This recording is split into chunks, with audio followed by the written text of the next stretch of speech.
1. The Pyramids. Why do you come to Egypt? Do you come to gain a dream, or to regain lost dreams of old, to gild your life with the drowsy gold of romance, to lose a creeping sorrow, to forget that too many of your hours are sullen, grey, bereft? What do you wish of Egypt? The Sphinx will not ask you, will not care. The pyramids, lifting their unnumbered stones to the clear and wonderful skies, have held, still hold, their secrets, but they do not seek for yours. The terrific temples, the hot, mysterious tombs, odorous of the dead desires of men, crouching in and under the immeasurable sands, will mock you with their brooding silence, with their dim and somber repose. The brown children of the Nile, the toilers who sing their antique songs by the Shadouf and the Saki, the dragomans, the smiling goblin merchants, the Bedouins who lead your camel into the pale recesses of the dunes, these will not trouble themselves about your deep desires, your perhaps yearning hunger of the heart and the imagination. Yet Egypt is not unresponsive. I came back to her with dread, after 14 years of absence, years filled for me with the rumors of her changes. And on the very day of my arrival she calmly reassured me. She told me in her supremely magical way that all was well with her. She taught me once more a lesson I had not quite forgotten, but that I was glad to learn again, the lesson that Egypt owes her most subtle, most inner beauty to Kepa, although she owes her marvels to men, that when he created the sun which shines upon her, he gave her the luster of her life, and that those who come to her must be sun worshippers if they would truly and intimately understand the treasure or romance that lies heaped within her bosom. Thoth, says the old legend, traveled in the boat of the sun. If you would love Egypt rightly, you, too, must be a traveler in that bark. You must not fear to steep yourself in the mystery of gold, in the mystery of heat, in the mystery of silence that seems softly showered out of the sun. The sacred white lotus must be your emblem, and Horus, the hawk-headed, merged in Ra, your special deity. Scarcely had I set foot once more in Egypt before Thoth lifted me into the boat of the sun, and soothed my fears to sleep. I arrived in Cairo. I saw new and vast hotels. I saw crowded streets, brilliant shops, English officials driving importantly in victorias, surely to pay dreadful calls of ceremony, women in gigantic hats, with Niagaras of veil, waving white gloves as they talked of, I guess, the latest Cairene scandal. I perceived on the right hand and on the left waiters created in Switzerland, hall porters made in Germany, Levantine touts, determined Jews holding false antiquities in their lean fingers, an English Baptist minister, in a white helmet, drinking chocolate on a terrace, with a guidebook in one fist, the ticket to visit monuments in the other. I heard Scottish soldiers playing, "I'll be in Scotland before ye," and something within me, a lurking hope, I suppose, seemed to founder and collapse, but only for a moment. It was after 4 in the afternoon. Soon day would be declining. And I seemed to remember that the decline of day in Egypt had moved me long ago, moved me as few, rare things have ever done. Within half an hour I was alone, far up the long road, Ismail's Road, that leads from the suburbs of Cairo to the pyramids. And then Egypt took me like a child by the hand and reassured me. It was the first week of November. High Nile had not subsided, and all the land here, between the river and the sand where the Sphinx keeps watch, was hidden beneath the vast and tranquil waters of what seemed a tideless sea, a sea fringed with dense masses of date palms, girdled in the far distance by palm trees that kept the white and the brown houses in their feathery embrace. Above these isolated houses pigeons circled. In the distance the lateen sails of boats glided, sometimes behind the palms, coming into view, vanishing and mysteriously reappearing among their narrow trunks. Here and there a living thing moved slowly, wading homeward through this sea, a camel from the sands of Giza, a buffalo, 2 donkeys, followed by boys who held with brown hands their dark blue skirts near their faces, a Bedouin leaning forward upon the neck of his quickly stepping horse. At one moment I seemed to look upon the lagoons of Venice, a watery vision full of a glassy calm. Then the palm trees in the water, and growing to its edge, the pale sands that, far as the eyes could see, from Giza to Saqqara and beyond, fringed it toward the west, made me think of the Pacific, of palmy islands, of a paradise where men grow drowsy in well-being and dream away the years. And then I looked farther, beyond the pallid line of the sands, and I saw a pyramid of gold, the wonder Khufu had built. As a golden wonder it saluted me after all my years of absence. Later I was to see it grey as grey sands, sulphur color in the afternoon from very near at hand, black as a monument draped in funereal velvet for a morning under the stars at night, white as a monstrous marble tomb soon after dawn from the sand dunes between it and Saqqara. But as a golden thing it greeted me, as a golden miracle I shall remember it. Slowly the sun went down. The second pyramid seemed also made of gold. Drowsily splendid it and its greater brother looked set on the golden sands beneath the golden sky. And now the gold came traveling down from the desert to the water, turning it surely to a wine like the wine of gold that flowed down Midas's throat, then, as the magic grew, to a Pactolus, and at last to a great surface that resembled golden ice, hard, glittering, unbroken by any ruffling wave. The islands rising from this golden ice were jet black, the houses black, the palms and their shadows that fell upon the marvel black. Black were the birds that flew low from roof to roof, black the wading camels, black the meeting leaves of the tall lebbek trees that formed a tunnel from where I stood to Mina House. And presently a huge black pyramid lay supine on the gold, and near it a shadowy brother seemed more humble than it, but scarcely less mysterious. The gold deepened, glowed more fiercely. In the sky above the pyramids hung tiny cloud wreaths of rose red, delicate and airy as the gossamers of Tunis. As I turned, far off in Cairo, I saw the first lights glittering across the fields of Daraa, silvery white, like diamonds. But the silver did not call me. My imagination was held captive by the gold. I was summoned by the gold, and I went on, under the black lebbek trees, on Ismail's road, toward it. And I dwelt in it many days. The wonders of Egypt man has made seem to increase in stature, before the spirit's eyes as man learns to know them better, to tower up ever higher till the imagination is almost stricken by their looming greatness. Climb the Great Pyramid, spend a day with Obu on its summit, come down, penetrate into its recesses, stand in the king's chamber, listen to the silence there, feel it with your hands. Is it not tangible in this hot fastness of incorruptible death? Creep, like the surreptitious midget you feel yourself to be, up those long and steep inclines of polished stone, watching the gloomy darkness of the narrow walls, the far-off pinpoint of light borne by the Bedouin who guides you, hear the twitter of the bats that have their dwelling in this monstrous gloom that man has made to shelter the thing whose ambition could never be embalmed, though that, of all qualities, should have been given here, in the land it dowered, a life perpetual. Now you know the Great Pyramid. You know that you can climb it, that you can enter it. You have seen it from all sides, under all aspects. It is familiar to you. No, it can never be that. With its more wonderful comrade, the Sphinx, it has the power peculiar, so it seems to me, to certain of the rock and stone monuments of Egypt, of holding itself ever aloof, almost like the soul of man, which can retreat at will, like the Bedouin retreating from you into the blackness of the pyramid, far up, or far down, where the pursuing stranger, unaided, cannot follow. 2. The Sphinx.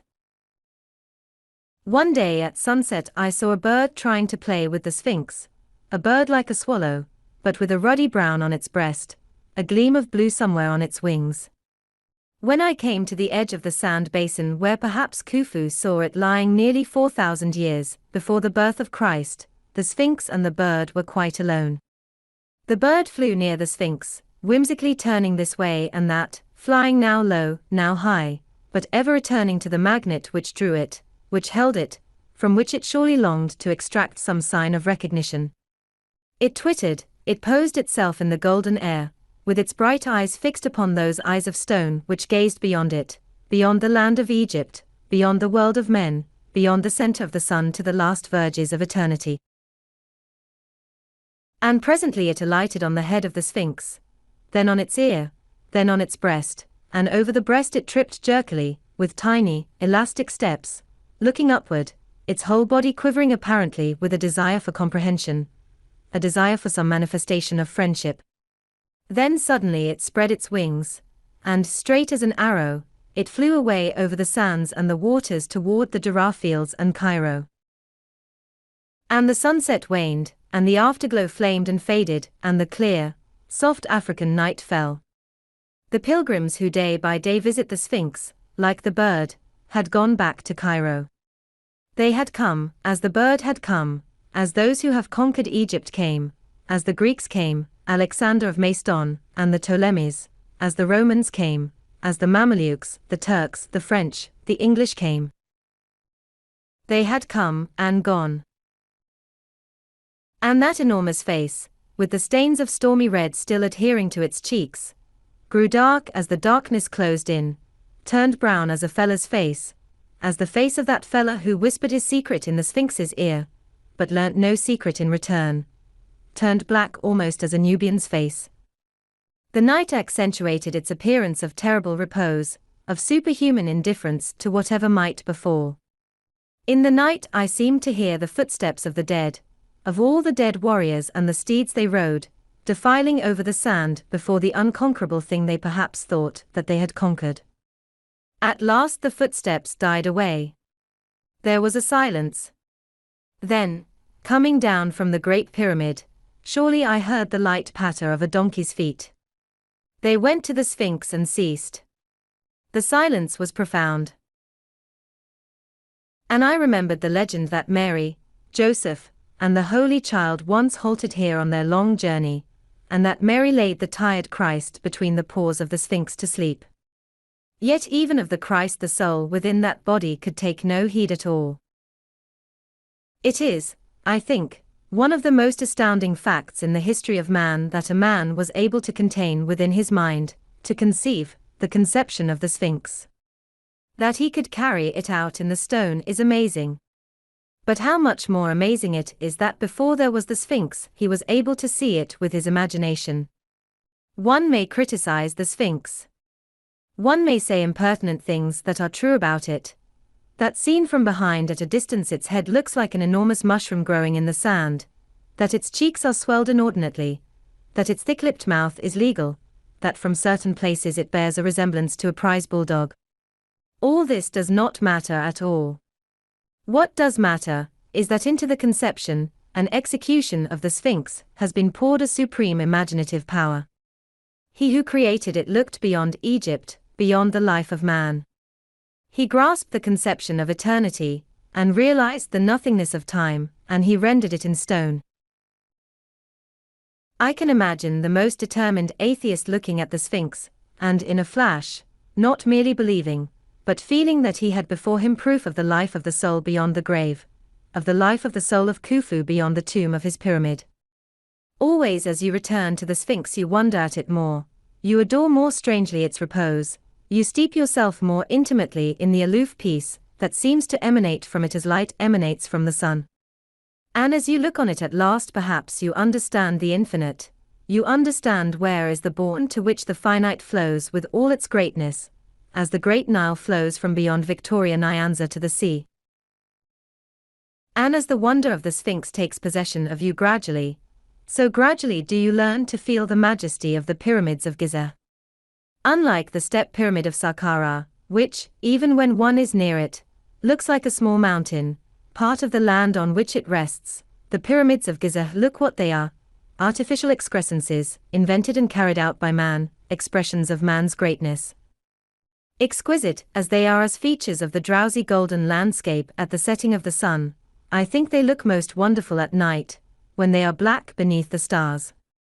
On many nights I have sat in the sand at a distance and looked at them, and always, and increasingly, they have stirred my imagination. Their profound calm, their classical simplicity, are greatly emphasized when no detail can be seen, when they are but black shapes towering to the stars. They seem to aspire then like prayers prayed by one who has said, God does not need any prayers, but I need them. In their simplicity, they suggest a crowd of thoughts and of desires. Guy de Maupassant has said that of all the arts, architecture is perhaps the most aesthetic, the most mysterious, and the most nourished by ideas. How true this is you feel as you look at the Great Pyramid by night. It seems to breathe out mystery.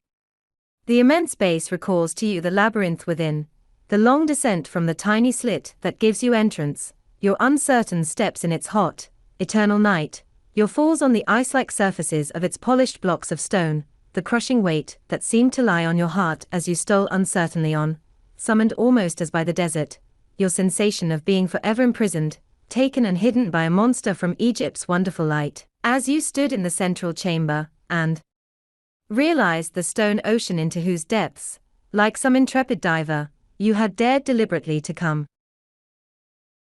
And then your eyes travel up the slowly shrinking walls till they reach the dark point, which is the top. There you stood with Obu, who spends half his life on the highest stone, hostages of the sun, bathed in light, an air that perhaps came to you from the Gold Coast.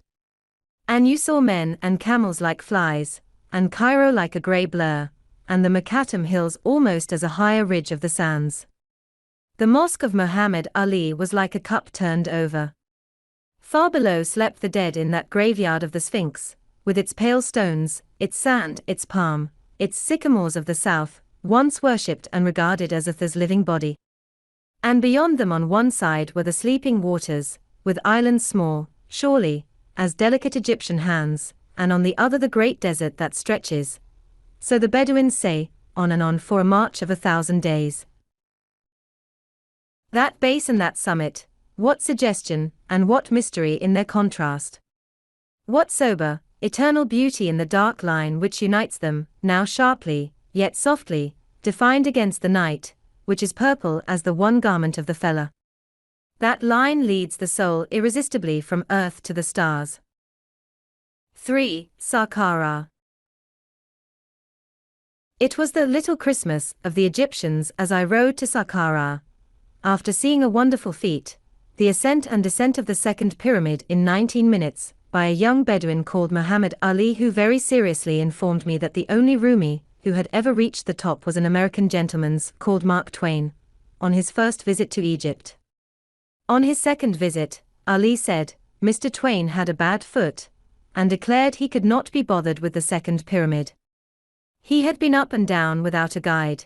He had disturbed the jackal which lives near its summit, and which I saw running in the sunshine as Ali drew near its lair, and he was satisfied to rest on his immortal laurels.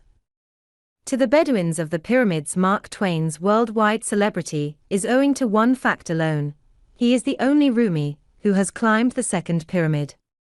That is why his name is known to everyone. It was the little Christmas, and from the villages in the plain the Egyptians came pouring out to visit their dead in the desert cemeteries, as I passed by to visit the dead in the tombs far off on the horizon. Women, swathed in black, gathered in groups and jumped monotonously up and down, to the accompaniment of stained hands clapping, and strange and weary songs. Tiny children blew furiously into tin trumpets, emitting sounds that were terribly European. Men strode seriously by, or stood in knots among the graves, talking vivaciously of the things of this life. As the sun rose higher in the heavens, this visit to the dead became a carnival of the living. Laughter and shrill cries of merriment betokened the resignation of the mourners. The sand dunes were black with running figures, racing, leaping, chasing one another, rolling over and over in the warm and golden grains. Some sat among the graves and ate. Some sang.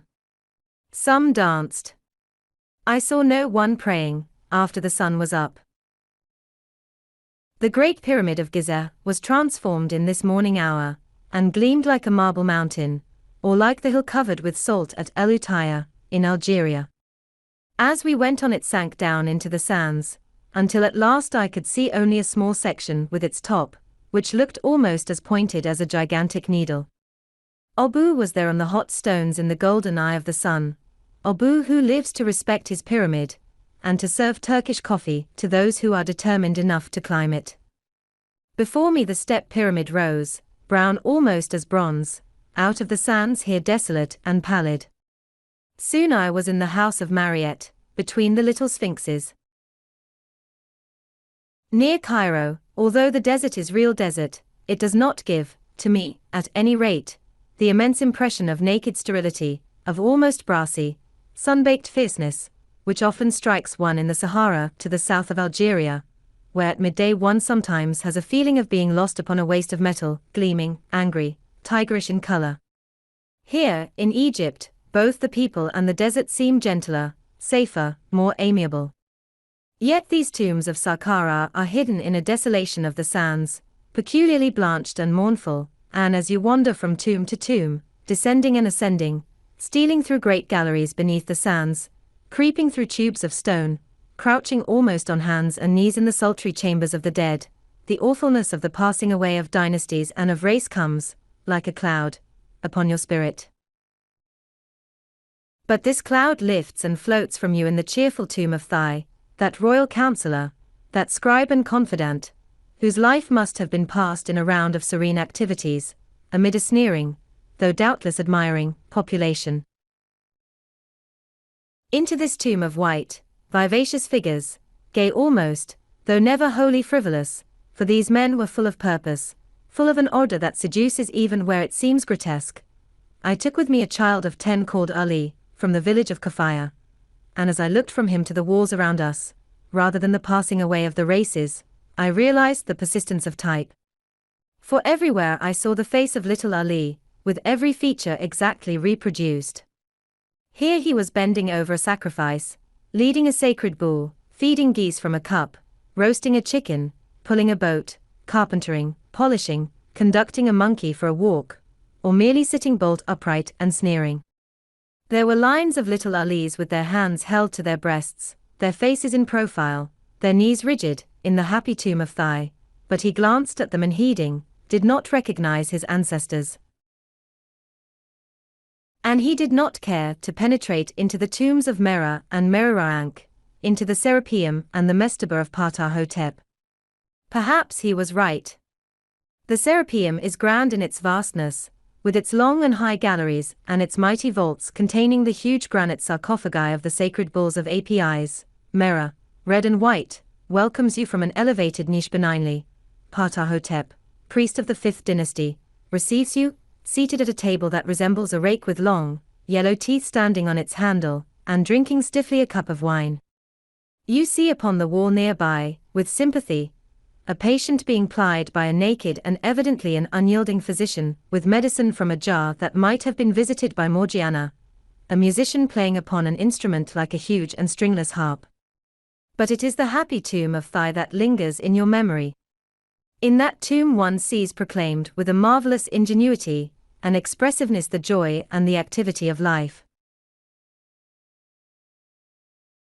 Thai must have loved life, loved prayer and sacrifice, loved sport and war, loved feasting and gaiety, labor of the hands and of the head, loved the arts, the music of flute and harp, singing by the lingering and plaintive voices which seem to express the essence of the East, loved sweet odors, loved sweet women.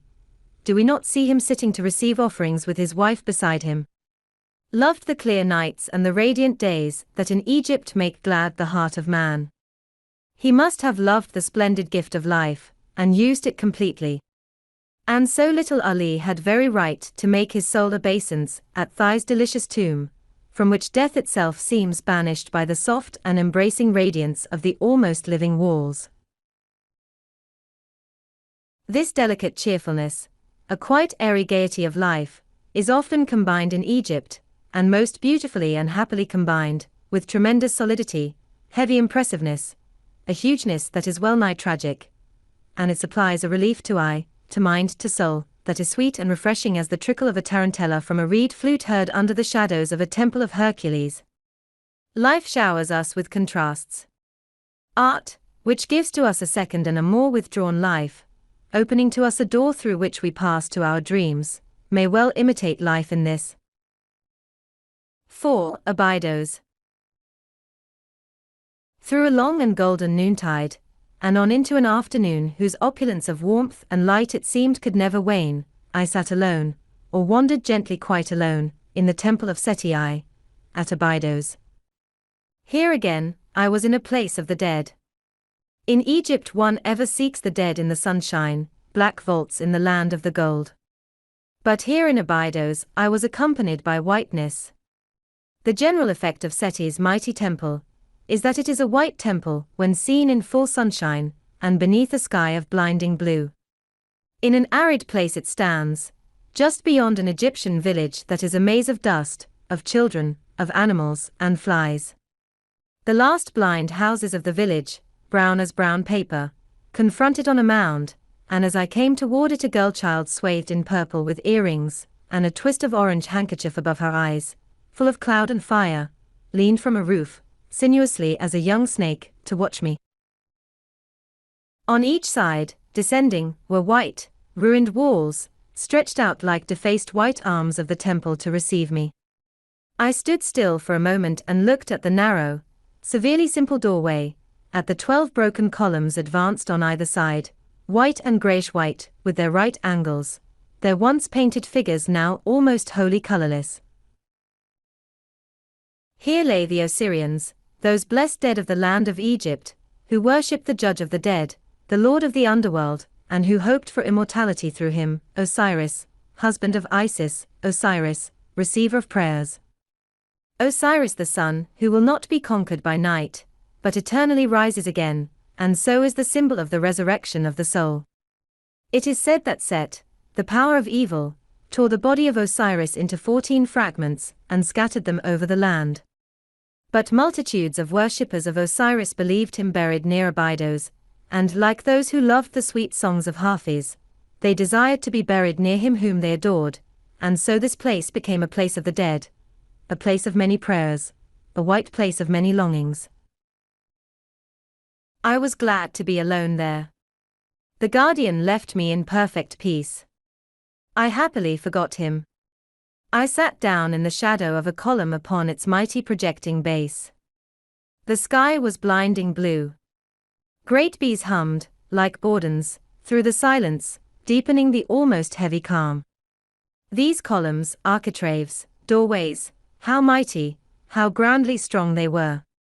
And yet soon I began to be aware that even here, where surely one should read only the book of the dead, or bend down to the hot ground to listen if perchance one might hear the dead themselves murmuring over the chapters of beatification far down in their hidden tombs, there was a likeness, the gentle gaiety of life, as in the tomb of Thigh. The effect of solidity was immense. These columns bulged, almost like great fruits swollen out by their heady strength of blood. They towered up in crowds. The heavy roof, broken in places most mercifully to show squares and oblongs of that perfect, calling blue, was like a frowning brow. And yet I was with grace, with gentleness, with lightness, because in the place of the dead I was again with the happy, living walls. Above me, on the roof, there was a gleam of palest blue, like the blue I have sometimes seen at morning on the Ionian Sea just where it meets the shore. The double rows of gigantic columns stretched away, tall almost as forest trees, to right of me and to left, and were shut in by massive walls, strong as the walls of a fortress. And on these columns, and on these walls, dead painters and gravers had breathed the sweet breath of life. Here in the sun, for me alone, as it seemed, a population followed their occupations. Men walked, and kneeled, and stood, some white and clothed, some nude, some red as the red man's child that leaped beyond the sea. And here was the lotus flower held in reverent hands, not the rose lotus, but the blossom that typified the rising again of the sun, and that, worn as an amulet, signified the gift of eternal youth. And here was hawk-faced Horus, and here a priest offering sacrifice to a god, belief in whom has long since passed away. A king revealed himself to me, adoring Ptah, father of the beginnings, who established upon earth, my figure's thought, the everlasting justice, and again at the knees of our men burning incense in his honor. Isis and Osiris stood together, and sacrifice was made before their sacred bark. And Seti worshipped them, and Seshta, goddess of learning, wrote in the book of eternity the name of the king.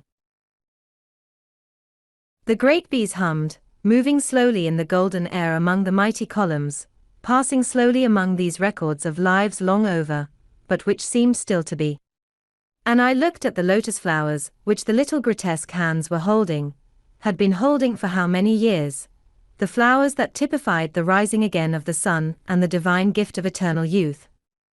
And I thought of the bird and the sphinx, the thing that was whimsical wooing the thing that was mighty. And I gazed at the immense columns, and at the light and little figures all about me.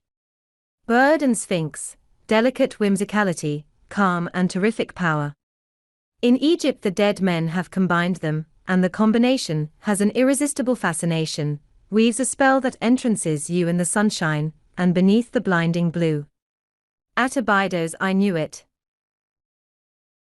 And I loved the columns that seemed blown out with exuberant strength, and I loved the delicate white walls that, like the lotus flower, give to the world a youth that seems eternal, a youth that is never frivolous, but that is full of the divine, and yet pathetic, animation of happy life. The great bees hummed more drowsily. I sat quite still in the sun. And then presently, moved by some prompting instinct, I turned my head, and far off, through the narrow portal of the temple, I saw the girl-child swathed in purple still lying, sinuously as a young snake, upon the palmwood roof above the brown earth wall to watch me with her eyes of cloud and fire. And upon me, like cloud and fire, cloud of the tombs and the great temple columns, fire of the brilliant life painted and engraved upon them, there stole the spell of Egypt. 5. The Nile. I do not find in Egypt any more the strangeness that once amazed, and at first almost bewildered me.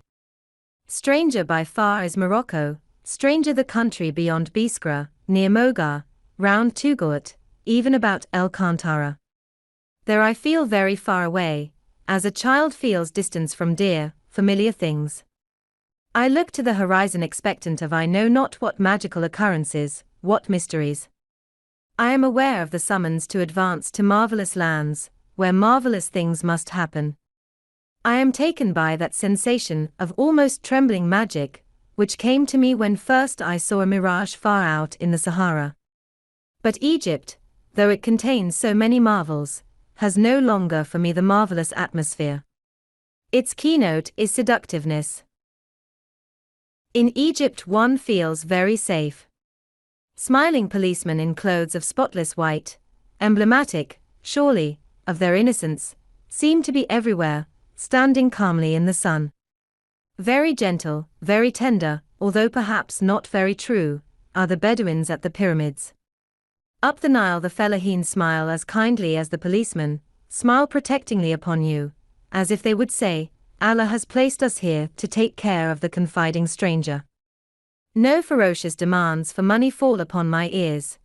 Only an occasional suggestion is subtly conveyed to me that even the poor must live, and that I am immensely rich. An amiable, an almost enticing seductiveness seems emanating from the fertile soil, shining in the golden air, gleaming softly in the amber sands, dimpling in the brown, the mauve, the silver eddies of the Nile. It steals upon one. It ripples over one. It laps one as if with warm and scented waves. A sort of lustrous languor overtakes one. In physical well-being one sinks down, and with wide eyes one gazes and listens and enjoys, and thinks not of the morrow. The dahabiya, her very name, the lulia, has a gentle, seductive, cooing sound, drifts broadside to the current with furled sails, or glides smoothly on before an amiable north wind with sails unfurled. Upon the bloomy banks, rich brown in color, the brown men stoop and straighten themselves, and stoop again, and sing. The sun gleams on their copper skins, which look polished and metallic. Crouched in his net behind the drowsy oxen, the little boy circles the livelong day with the saki. And the saki raises its wailing, wayward voice and sings to the shadoof, and the shadoof sings to the saki, and the lifted water falls and flows away into the green wilderness of Dara that, like a miniature forest, spreads on every hand to the low mountains, which do not perturb the spirit, as do the iron mountains of Algeria. And always the sun is shining, and the body is drinking in its warmth, and the soul is drinking in its gold. And always the ears are full of warm and drowsy and monotonous music. And always the eyes see the lines of brown bodies, on the brown riverbanks above the brown waters, bending, straightening, with an exquisitely precise monotony.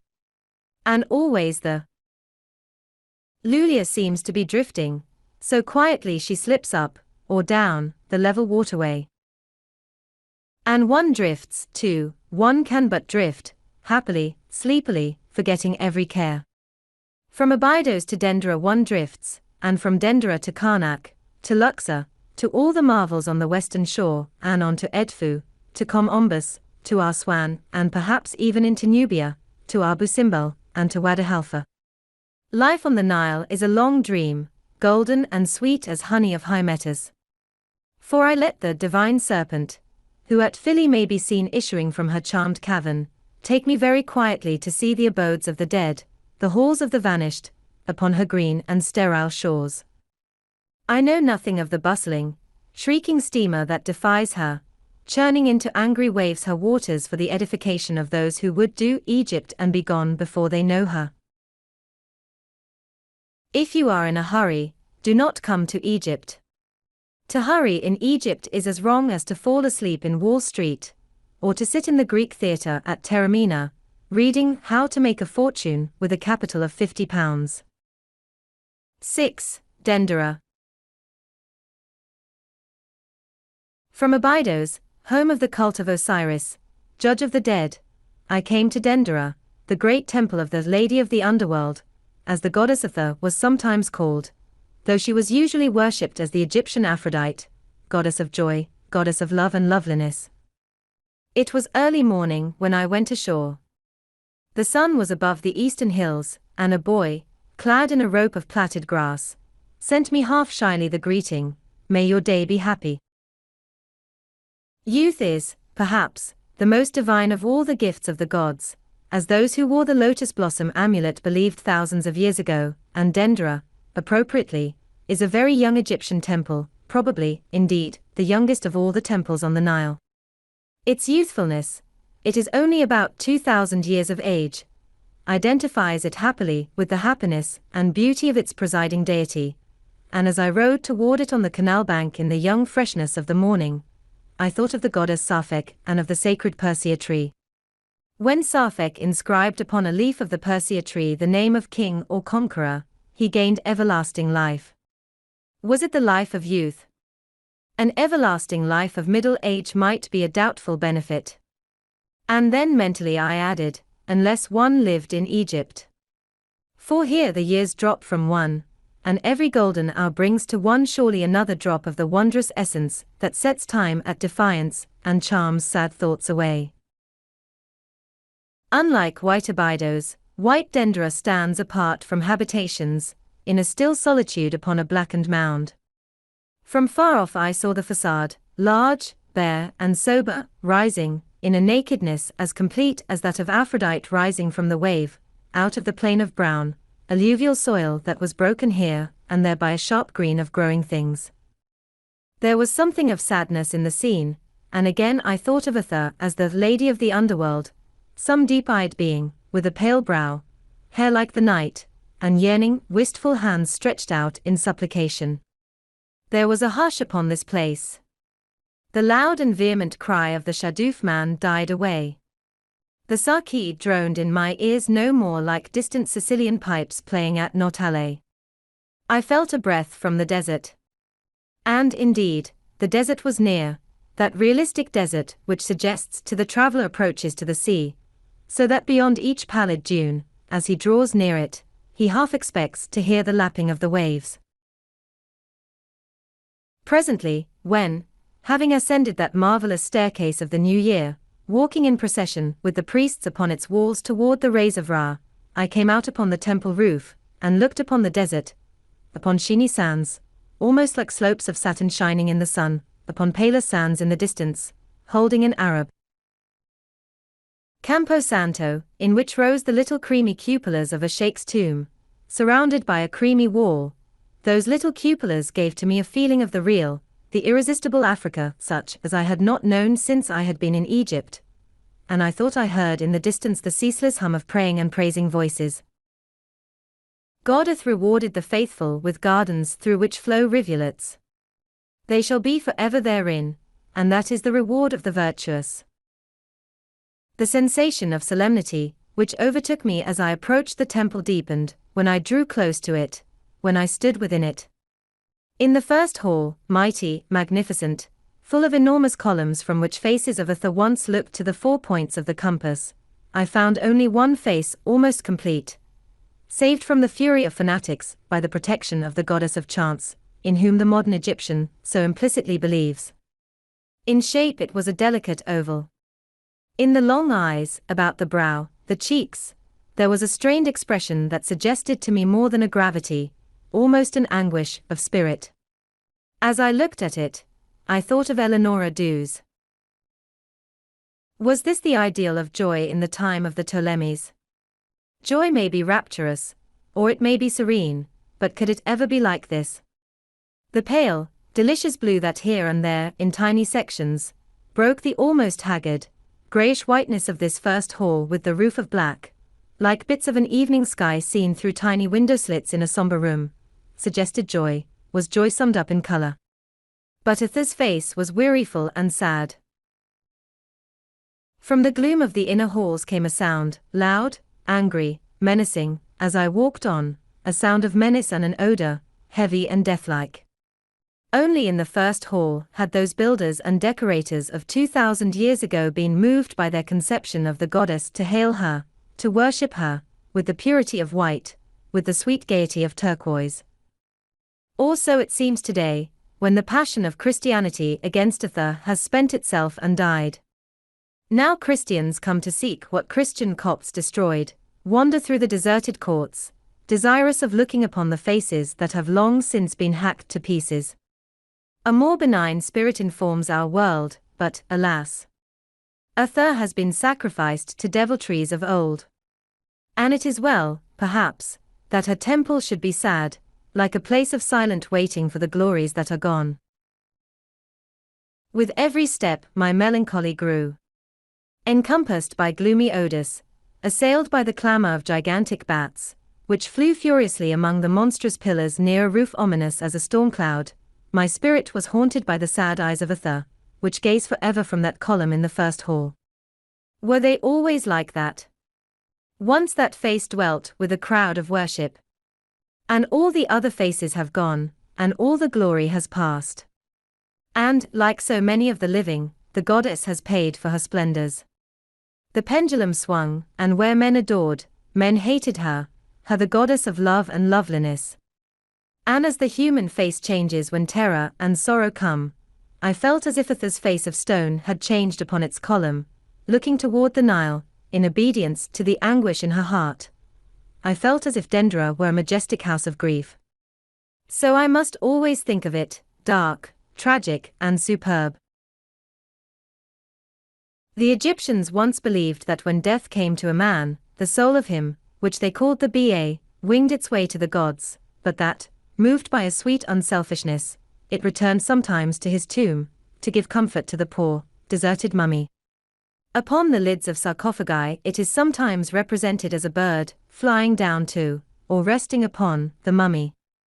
As I went onward in the darkness, among the columns, over the blocks of stone that form the pavements, seeing vaguely the sacred boats upon the walls, Horus and Thoth, the king before Osiris, as I mounted and descended with the priests to roof and floor, I longed, instead of the clamour of the bats, to hear the light flutter of the soft wings of the Ba of Atha, flying from paradise to this sad temple of the desert to bring her comfort in the gloom. I thought of her as a poor woman, suffering as only women can in loneliness. In the Museum of Cairo there is the mummy of the Lady Amenet, priestess of Atha. She lies there upon her back, with her thin body slightly turned toward the left side, as if in an effort to change her position. Her head is completely turned to the same side. Her mouth is wide open, showing all the teeth. The tongue is lolling out. Upon the head the thin, brown hair makes a line above the little ear, and is mingled at the back of the head with false tresses. Round the neck is a mass of ornaments, of amulets and beads. The right arm and hand lie along the body. The expression of the Lady Amenet is very strange, and very subtle, for it combines horror, which implies activity, with a profound and impenetrable repose, far beyond the reach of all disturbance.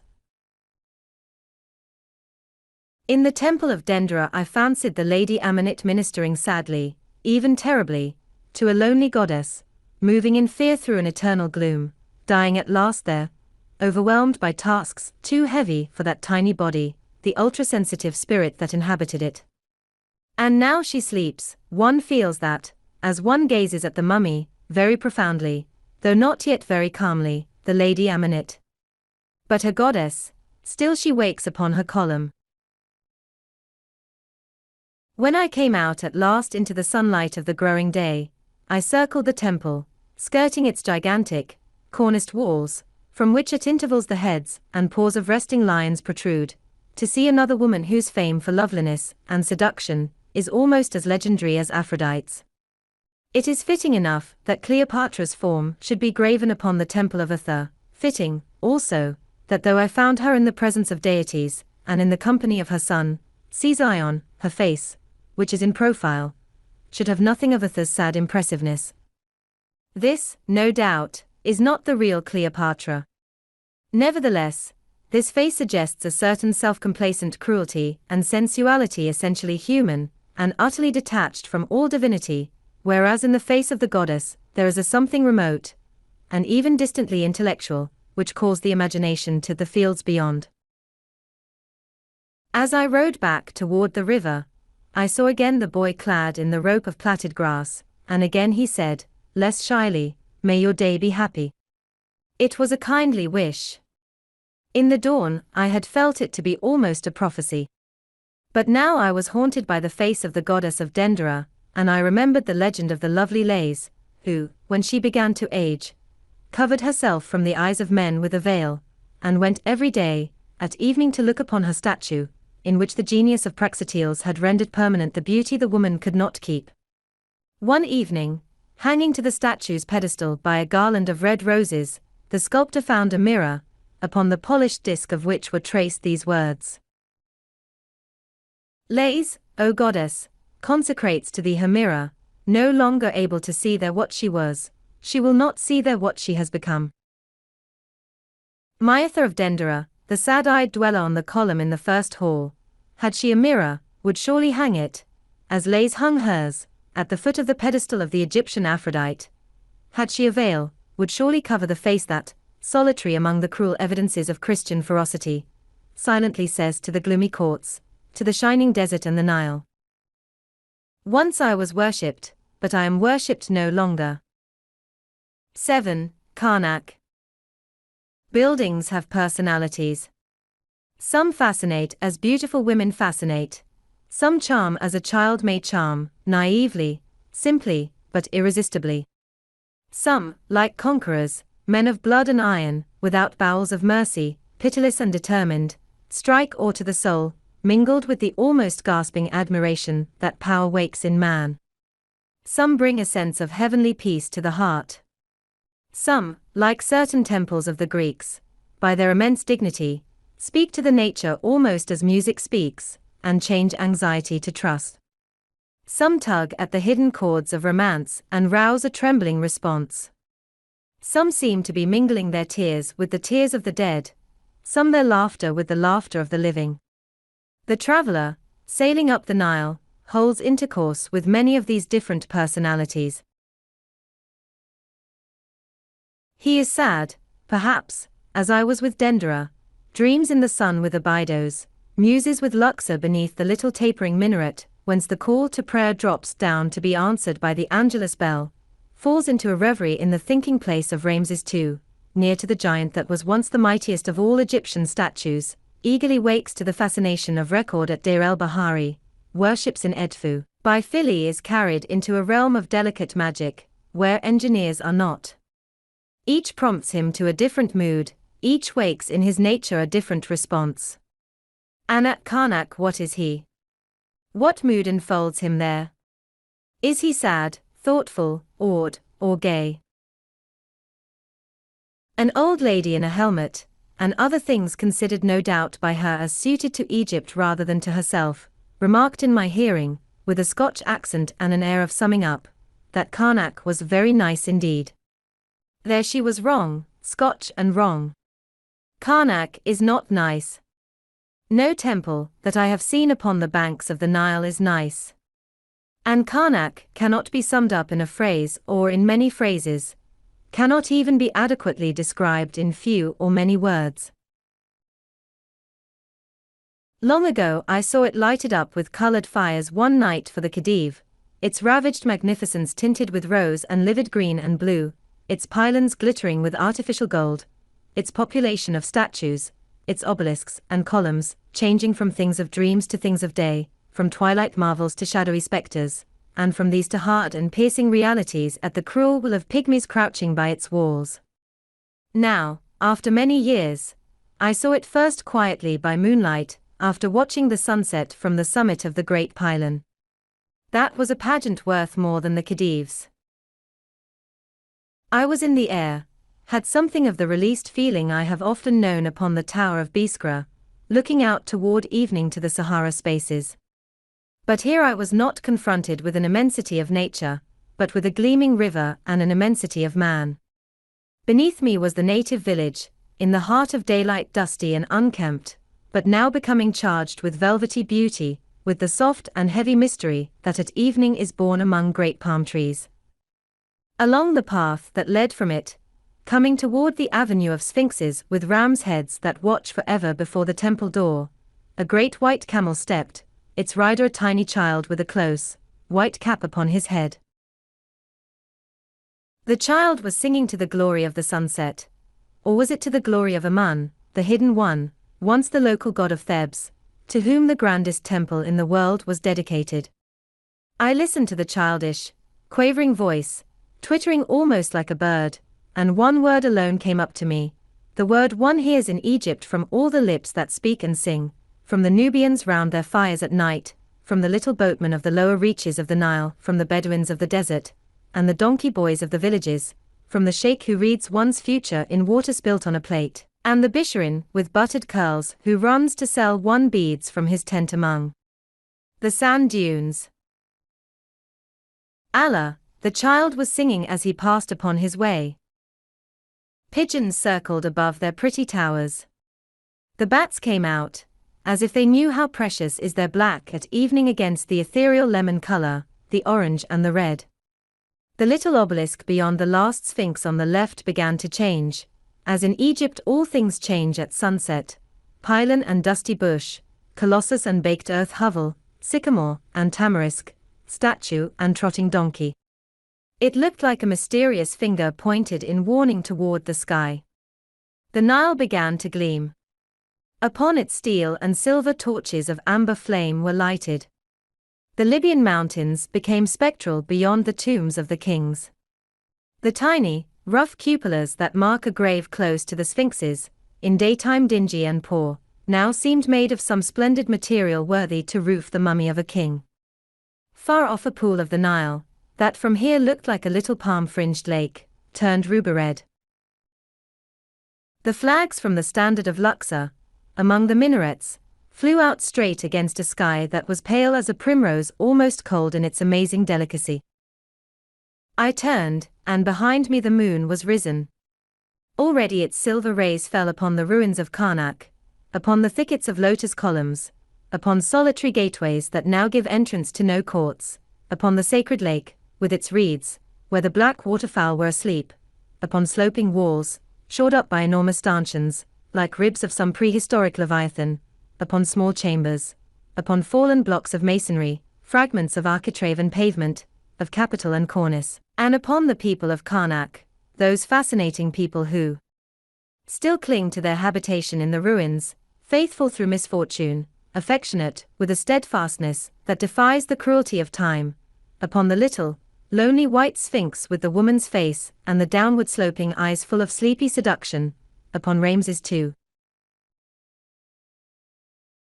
with the face of a kindly child, not of a king, upon the sphinx, bereft of its companion, which crouches before the kiosk of Tahaga, the king of Ethiopia, upon those two who stand together as if devoted, yet by their attitudes seem to express characters diametrically opposed, grey men and vivid, the one with folded arms calling to peace, the other with arms stretched down in a gesture of crude determination, summoning war, as if from the underworld, upon the granite foot and ankle in the Temple of Ramses III, which in their perfection, like the headless Victory in Paris, and the Niobe Chiaramonti in the Vatican, suggest a great personality that once met with is not to be forgotten.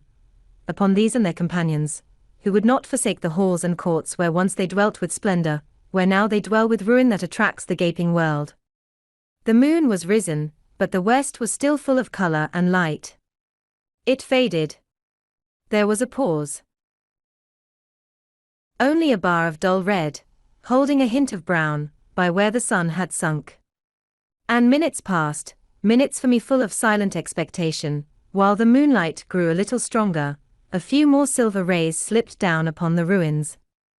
I turned toward the east. And then came that curious crescendo of color and of light which, in Egypt, succeeds the diminuendo of color and of light that is the prelude to the pause before the afterglow. Everything seemed to be in subtle movement, heaving as a breast heaves with the breath, swelling slightly, as if in an effort to be more, to attract attention, to gain in significance. Pale things became livid, holding apparently some underbrightness which partly penetrated its envelope, but a brightness that was white and almost frightful. Black things seemed to glow with blackness. The air quivered. Its silence surely thrilled with sound that grew ever louder. In the east I saw an effect. To the west I turned for the cause. The sunset light was returning. Horus would not permit Tum to reign even for a few brief moments, and Kuns, the sacred god of the moon, would be witness of a conflict in that lovely western region of the ocean of the sky where the bark of the sun had floated away beneath the mountain rim upon the red and orange tides. The afterglow was like an exquisite spasm, is always like an exquisite spasm, a beautiful, almost desperate effort ending in the quiet darkness of defeat. And through that spasmodic effort a world lived for some minutes, with a life that seemed unreal, startling, magical. Color returned to the sky, color ethereal, trembling as if it knew it ought not to return. Yet it stayed for a while and even glowed, though it looked always strangely purified, and full of a crystal coldness. The birds that flew against it were no longer birds, but dark, moving ornaments, devised surely by a supreme artist to heighten here and there the beauty of the sky. Everything that moved against the afterglow, man, woman, child, camel and donkey, dog and goat, languishing buffalo, and plunging horse, became at once an ornament invented, I fancied, by a genius to emphasize, by relieving it, the color in which the sky was drowned. And Kuns watched serenely, as if he knew the end. And almost suddenly the miraculous effort failed. Things again revealed their truth, whether commonplace or not. That pool of the Nile was no more a red jewel set in a feathery pattern of strange design, but only water fading from my sight beyond a group of palms. And that below me was only a camel going homeward, and that a child leading a bronze-colored sheep with a curly coat, and that a dusty, flat-roofed hovel, not the fairy home of Jinn, or the abode of some magician working marvels with the sun rays he had gathered in his net. The air was no longer thrilling with music. The breast that had heaved with a divine breath was still as the breast of a corpse. And Kuns reigned quietly over the plains of Karnak.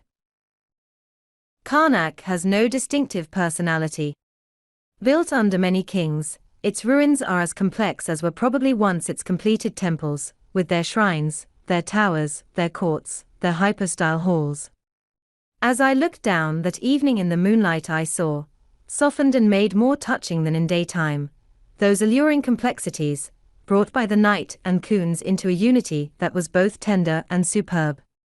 Masses of masonry lay jumbled in shadow and in silver, gigantic walls cast sharply defined gloom, obelisks pointed significantly to the sky, seeming, as they always do, to be murmuring a message, huge doorways stood up like giants, unafraid of their loneliness and yet pathetic in it.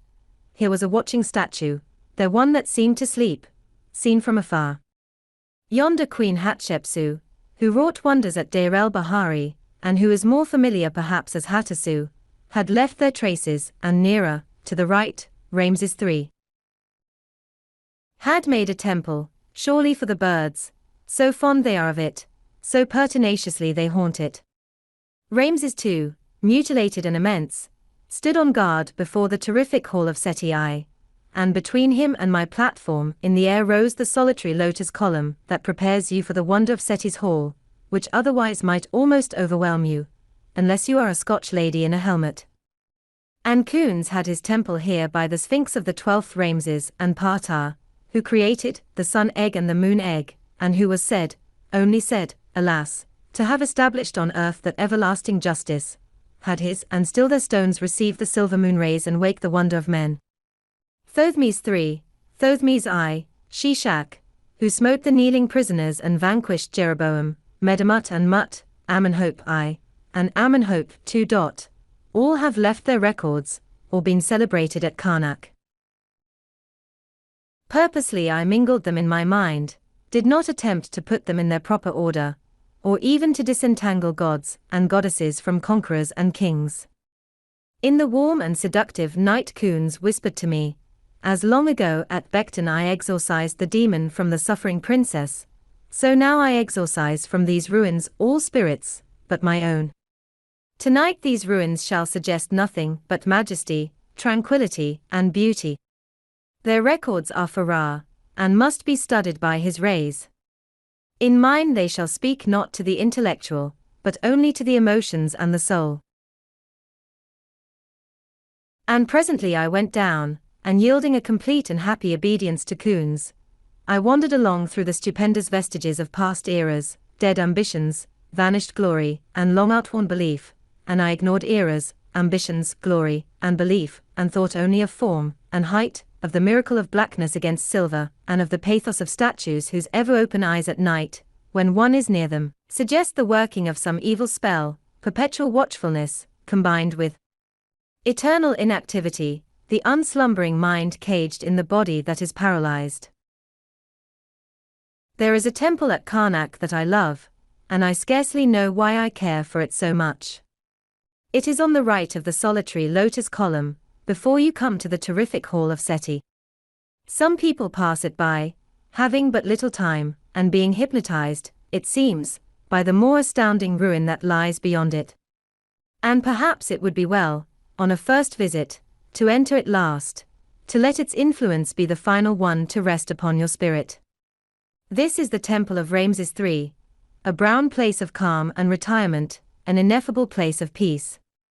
Yes, though the birds love it and fill it often with their voices, it is a sanctuary of peace. Upon the floor the soft sand lies, placing silence beneath your footsteps. The pale brown of walls and columns, almost yellow in the sunshine, is delicate and soothing, and inclines the heart to calm. Delicious, suggestive of a beautiful tapestry, rich and ornate, yet always quiet, are the brown reliefs upon the stone. What are they? Does it matter? They soften the walls, make them more personal, more tender. That surely is their mission. This temple holds for me a spell. As soon as I enter it, I feel the touch of the lotus, as if an invisible and kindly hand swept a blossom lightly across my face and downward to my heart. This courtyard, these small chambers beyond it, that last doorway framing a lovely darkness, soothe me even more than the terracotta hermitages of the Certosa of Pavia. And all the statues here are calm, with an irrevocable calmness, faithful through passing years, with a very sober faithfulness to the temple they adorn. In no other place, one feels it, could they be thus at peace, with hands crossed forever upon their breasts, which are torn by no anxieties, thrilled by no joys. As one stands among them or sitting on the base of a column in the chamber that lies beyond them, looks on them from a little distance, their attitude is like a summons to men to contend no more, to be still, to enter into rest. Come to this temple when you leave the hall of Seti. There you are in a place of triumph. Scarlet, some say, is the color of a great note sounded on a bugle. This hall is like a bugle call of the past, thrilling even now down all the ages with a triumph that is surely greater than any other triumphs. It suggests blaze, blaze of scarlet, blaze of bugle, blaze of glory, blaze of life and time, of ambition and achievement. In these columns, in the putting up of them, dead men sought to climb to sun and stars, limitless in desire, limitless in industry, limitless in will. And at the tops of the columns blooms the lotus, the symbol of rising. What a triumph in stone this hall was once, what a triumph in stone its ruin is today. Perhaps, among temples, it is the most wondrous thing in all Egypt, as it was, no doubt, the most wondrous temple in the world, among temples I say, for the Sphinx is of all the marvels of Egypt by far the most marvelous. The grandeur of this hall almost moves one to tears, like the marching past of conquerors, stirs the heart with leaping thrills at the capacities of men.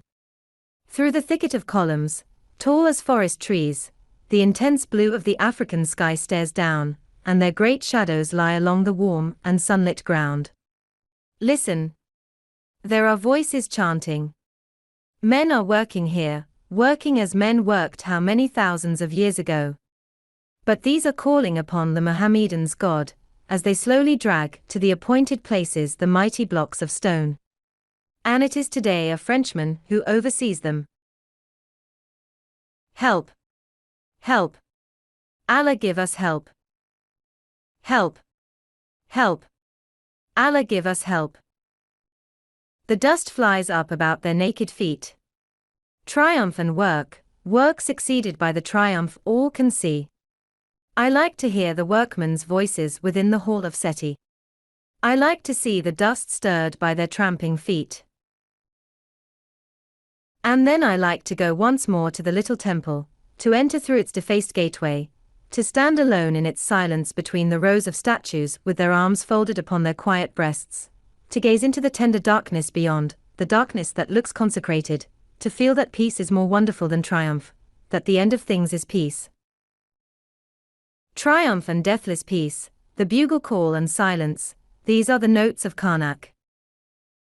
8. Luxor. Upon the wall of the great court of Amenhotep III. In the temple of Luxor there is a delicious dancing procession, in honor of Ramses II. It is very funny and very happy, full of the joy of life, a sort of radiant cakewalk of old Egyptian days. How supple are these dancers! They seem to have no bones. One after another they come in line upon the mighty wall, and each one bends backward to the knees of the one who follows. As I stood and looked at them for the first time, almost I heard the twitter of flutes, the rustic wail of the African hautboy, the monotonous boom of the derbuka, cries of a far-off gaiety such as one often hears from the Nile by night. But these cries came down the long avenues of the centuries. This gaiety was distant in the vasty halls of the long-dead years. Never can I think of Luxor without thinking of those happy dancers, without thinking of the life that goes in the sun on dancing feet. There are few places in the world that one associates with happiness, that one remembers always with a smile, a little thrill at the heart that whispers their joy is. Of these few places Luxor is one, Luxor the home of sunshine, the suave abode of light, of warmth, of the sweet days of gold and sheeny, golden sunsets, of silver, shimmering nights through which the songs of the boatmen of the Nile go floating to the courts and the tombs of Thebes.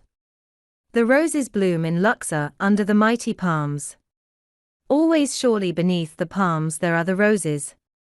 And the lateen sails come up the Nile, looking like white-winged promises of future golden days. And at dawn one wakes with hope and hears the songs of the dawn, and at noon one dreams of the happiness to come, and at sunset one is swept away on the gold into the heart of the golden world, and at night one looks at the stars, and each star is a twinkling hope.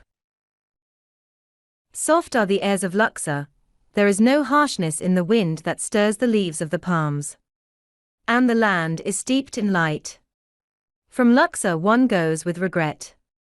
One returns to it with joy on dancing feet. One day I sat in the temple, in the huge court, with the great double row of columns that stands on the banks of the Nile and looks so splendid from it. The pale brown of the stone became almost yellow in the sunshine. From the river, hidden from me, stole up the songs of the boatmen. Nearer at hand I heard pigeons cooing in the sun, as if almost too glad, and seeking to manifest their gladness.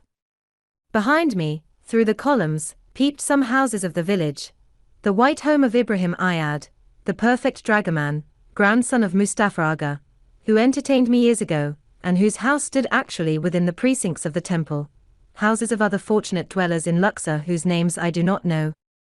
For the village of Luxor crowds boldly about the temple, and the children play in the dust almost at the foot of the obelisks and statues.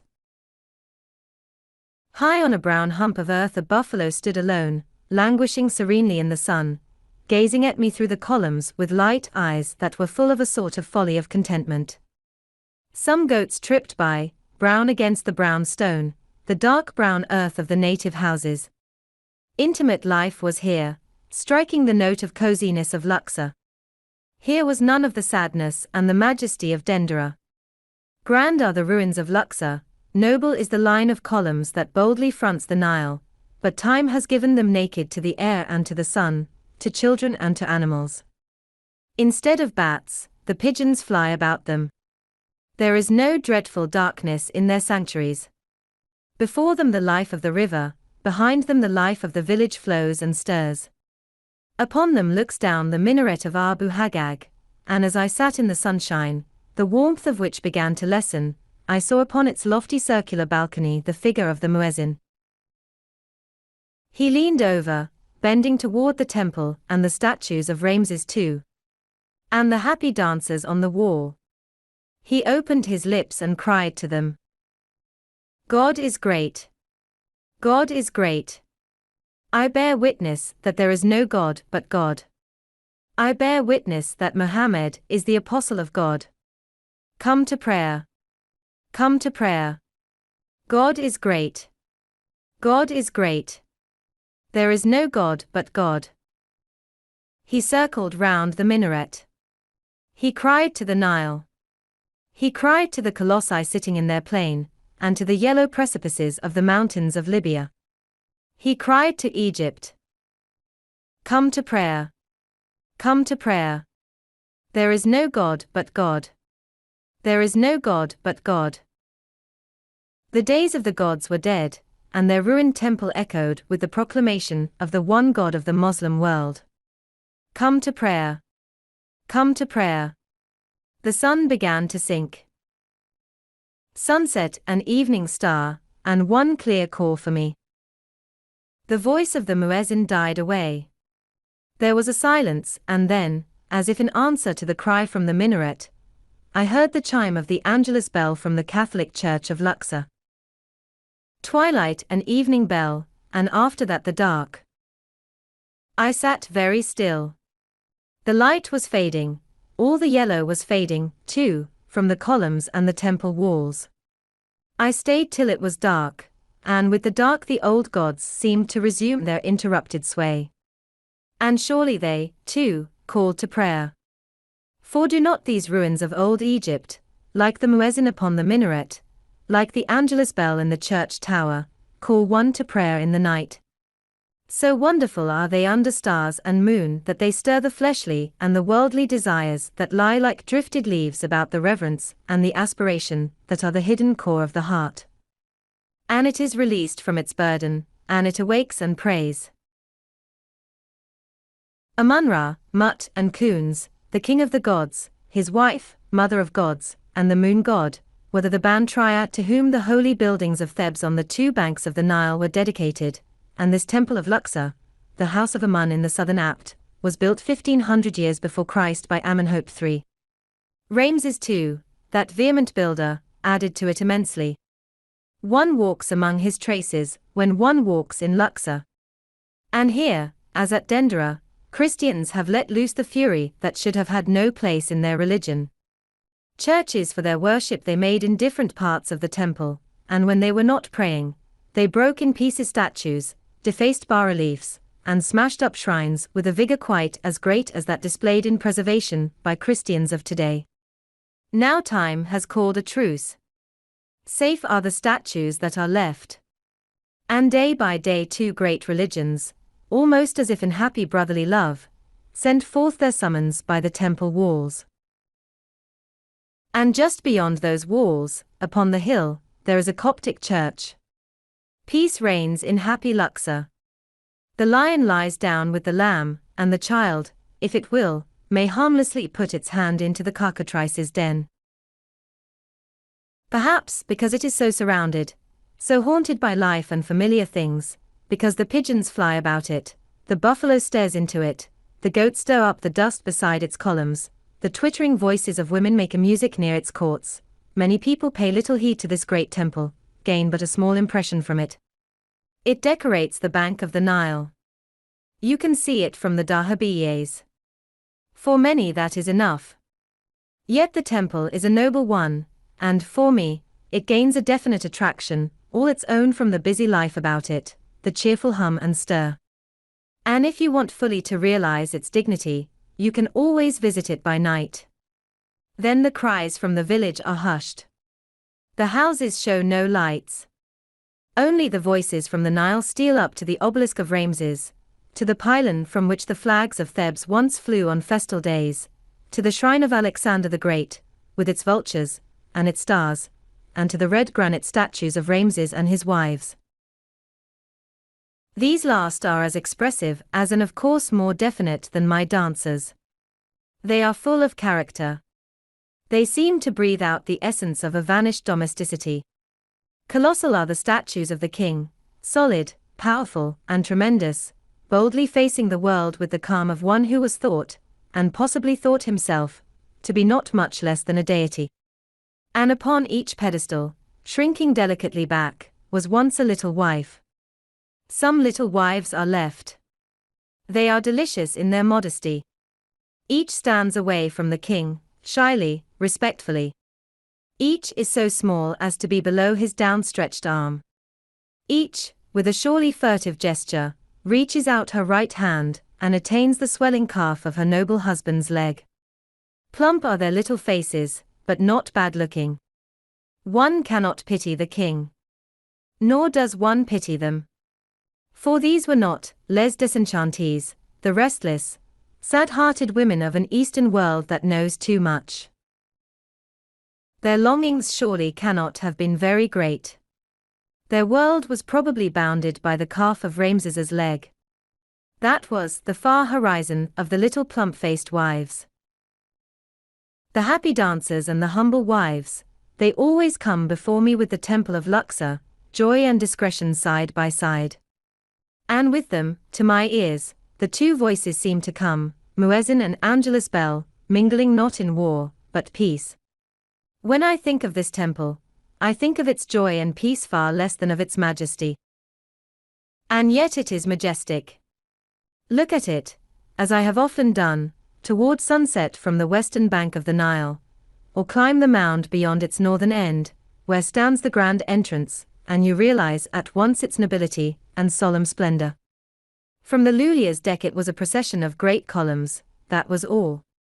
But the decorative effect of these columns, soaring above the river and its vivid life, is fine. By day all is turmoil on the riverbank. Barges are unloading, steamers are arriving, and throngs of donkey boys and dragomans go down in haste to meet them. Servants run to and fro on errands from the many dahabiyes. Bathers leap into the brown waters. The native craft pass by with their enormous sails outspread to catch the wind, bearing serried mobs of men, and black-robed women, and laughing, singing children. The boatmen of the hotels sing monotonously as they lounge in the big, white boats waiting for travelers to Medinet Abu, to the Ramesseum, to Kurna, and the tombs. And just above them rise the long lines of columns, ancient, tranquil, and remote, infinitely remote, for all their nearness, casting down upon the sunlit gaiety the long shadow of the past.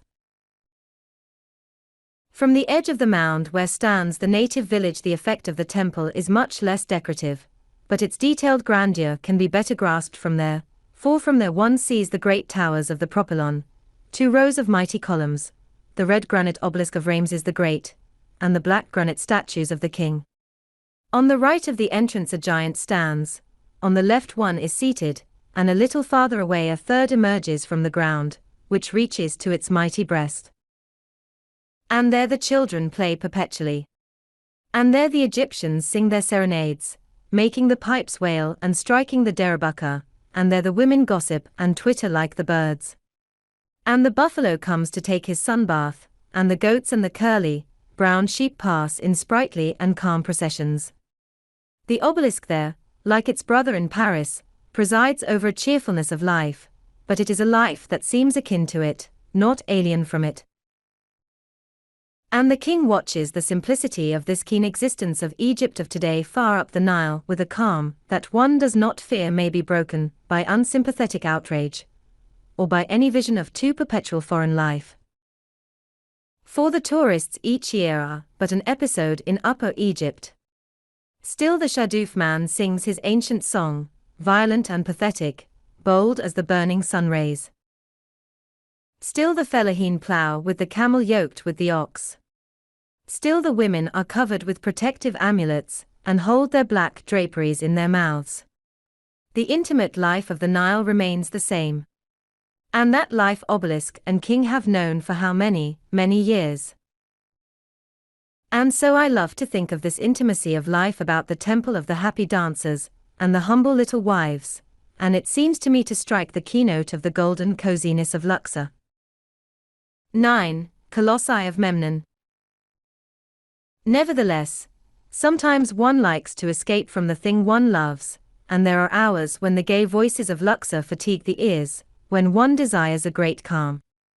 Then there are silent voices that summon one across the river, when the dawn is breaking over the hills of the Arabian desert, or when the sun is declining toward the Libyan mountains, voices issuing from lips of stone, from the twilight of sanctuaries, from the depths of rock-hewn tombs.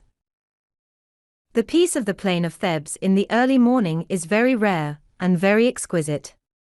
It is not the peace of the desert, but rather, perhaps, the peace of the prairie, an atmosphere tender, delicately thrilling, softly bright, hopeful in its gleaming calm.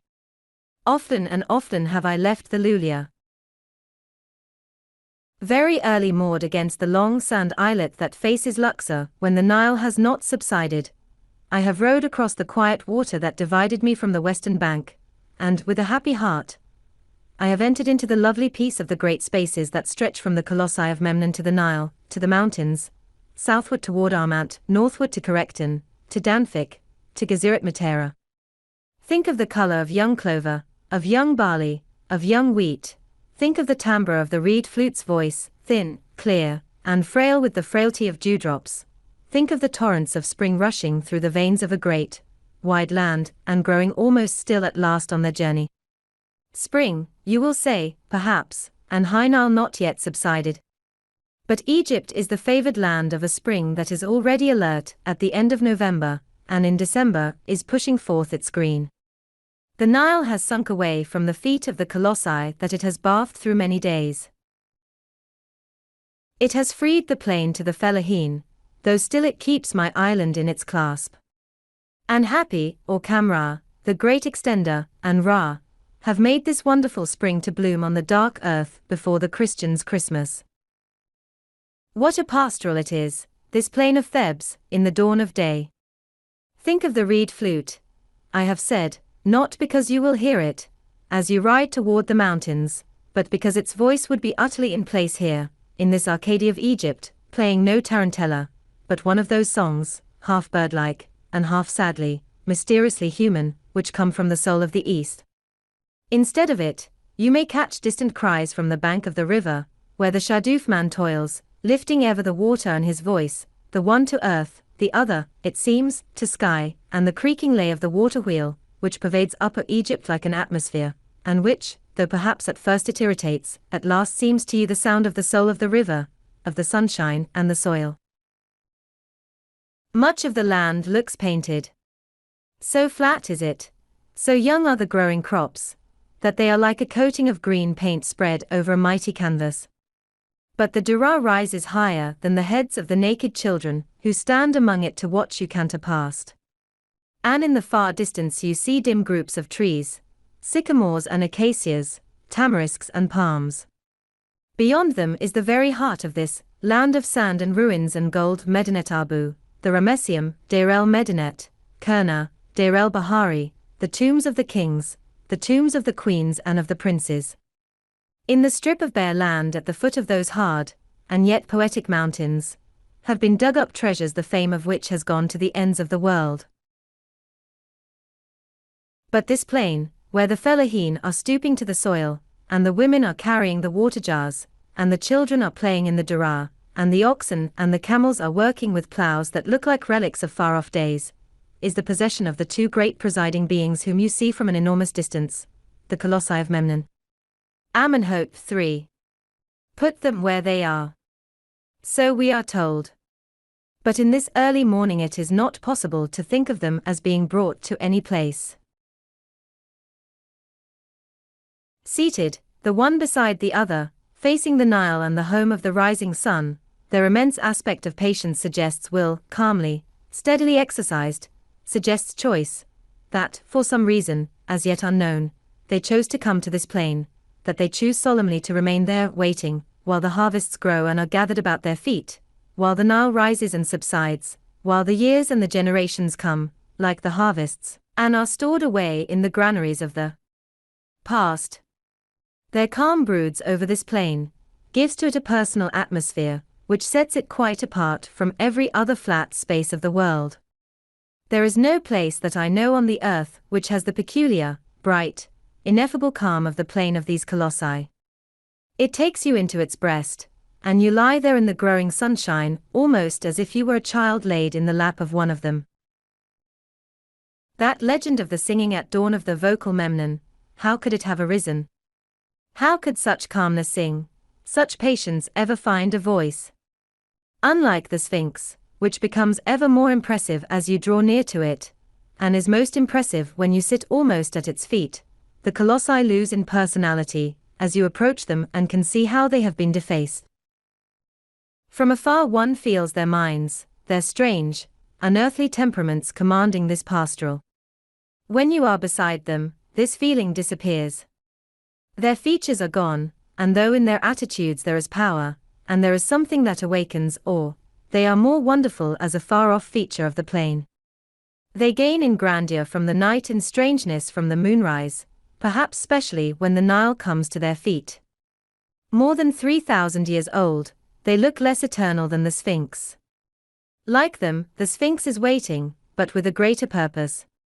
The Sphinx reduces man really to nothingness. The colossi leave him some remnants of individuality. One can conceive of Strabo and Aelius Gallus, of Hadrian and Sabina, of others who came over the sunlit land to hear the unearthly song in the dawn, being of some, not much, but still of some, importance here. Before the Sphinx no one is important.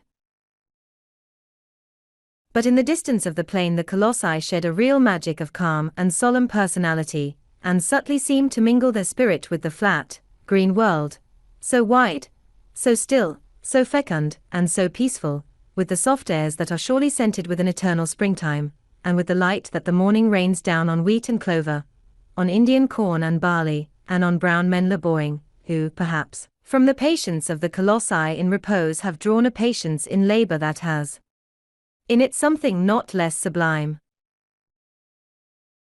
From the colossi one goes onward toward the trees and the mountains, and very soon one comes to the edge of that strange and fascinating strip of barren land, which is strewn with temples and honeycombed with tombs. The sun burns down on it. The heat seems thrown back upon it by the wall of tawny mountains that bounds it on the west. It is dusty, it is arid, it is haunted by swarms of flies, by the guardians of the ruins, and by men and boys trying to sell enormous scarabs and necklaces and amulets, made yesterday, and the day before, in the manufactory of Kurna. From many points it looks not unlike a strangely prolonged rubbish heap, in which busy giants have been digging with huge spades, making mounds and pits, caverns and trenches, piling up here a monstrous heap of stones, casting down their mighty statue. But how it fascinates. Of course, one knows what it means. One knows that on this strip of land Naville dug out at Deir el-Bahari the temple of Mentuhotep, and discovered later, in her shrine, Atha, the cow goddess, with the lotus plants streaming from her sacred forehead to her feet, that long before him Meriet here brought to the light at Dra Abu el-Negar the treasures of kings of the 12th and 13th dynasties, that at the foot of those tiger-colored precipices Theodore M. Davis the American found the sepulchre of Queen Hatshepsut, the Queen Elizabeth of the old Egyptian world, and, later, the tomb of Ua and Thua, the parents of Queen Thai, containing mummy cases covered with gold, jars of oil and wine, gold, silver, and alabaster boxes, a bed decorated with gilded ivory, a chair with gilded plaster reliefs, chairs of state, and a chariot, that Hirmaz Perot, Victor Lauret, Bruch Bey, and other patient workers gave to the world, tombs that had been hidden and unknown for centuries, that there to the north is the Temple of Kurna, and over there the Ramesseum, that those rows of little pillars close under the mountain, and looking strangely modern, are the pillars of Hatshepsut's temple, which bears upon its walls the pictures of the expedition to the historic land of Punt, that the kings were buried there, and there the queens and the princes of the vanished dynasties, that beyond to the west is the temple of Deir el-Medinet, with its judgment of the dead, that here by the native village is Medinet Abu. One knows that, and so the imagination is awake, ready to paint the lily and to gild the beaten gold. But even if one did not know, I think one would be fascinated.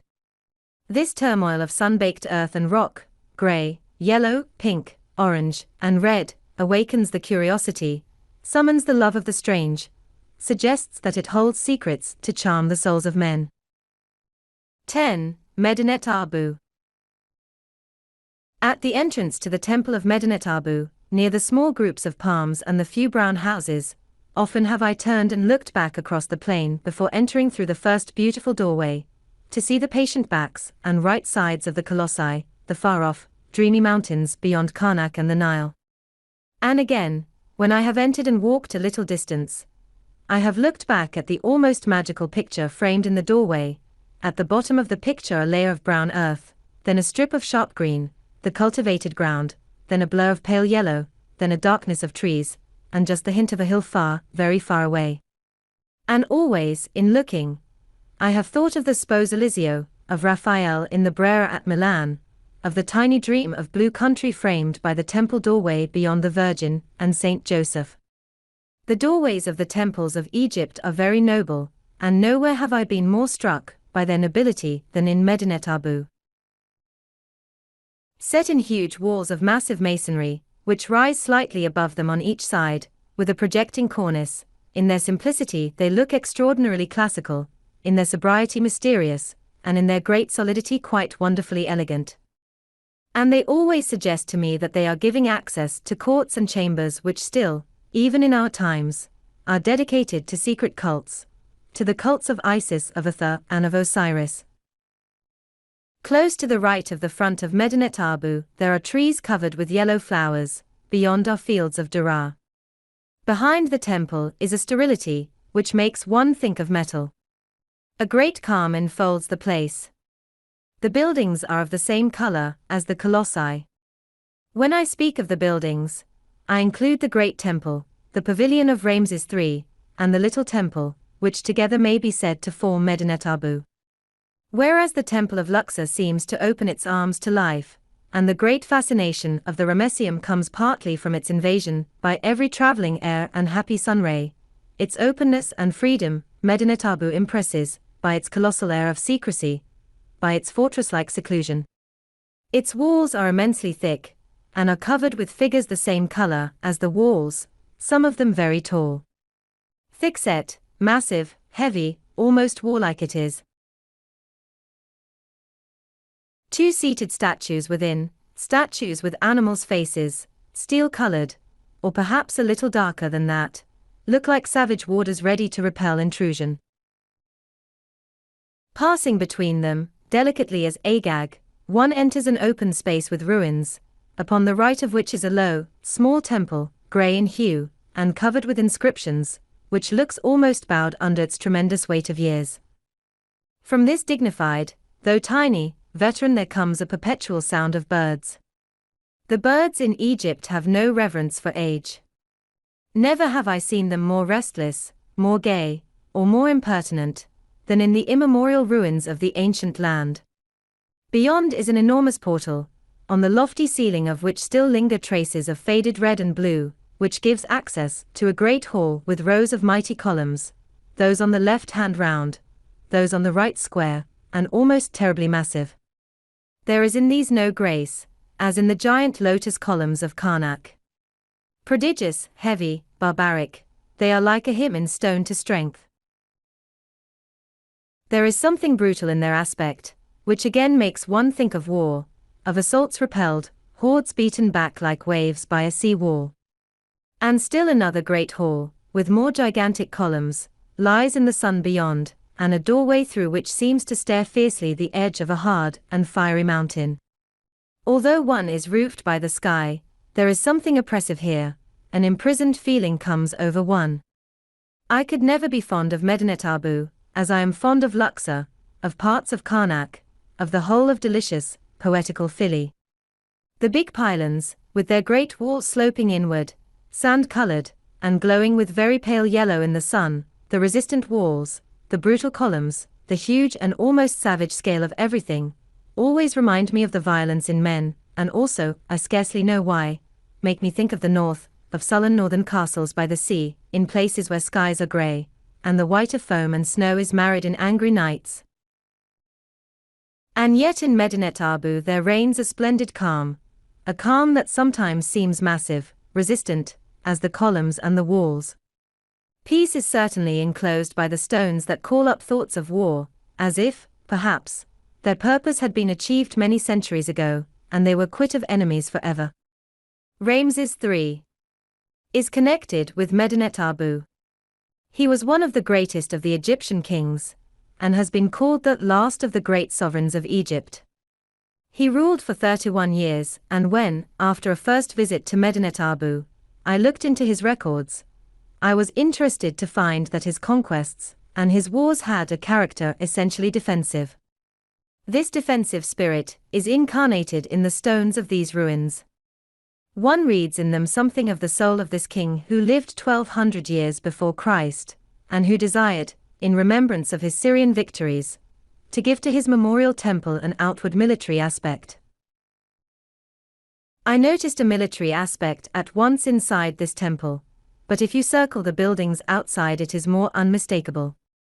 For the east front has a battlemented wall, and the battlements are shield-shaped. This fortress, or Migdol, a name which the ancient Egyptians borrowed from the nomadic tribes of Syria, is called the Pavilion of Ramses III, and his principal battles are represented upon its walls. The monarch does not hesitate to speak of himself in terms of praise, suggesting that he was like the god Mentu, who was the Egyptian war god, and whose cult at Thebes was at one period more important even than was the cult of Amun, and also plainly hinting that he was a brave fellow. I, Ramses the king, he murmurs, behaved as a hero who knows his worth. If hieroglyphs are to be trusted, various Egyptian kings of ancient times seem to have had some vague suspicion of their own value, and the walls of Medinet Abu are, to speak sincerely, one mighty boast. In his later years the king lived in peace and luxury, surrounded by a vicious and intriguing court, haunted by magicians, hags, and mystermongers. Dealers in magic may still be found on the other side of the river, in happy Luxor.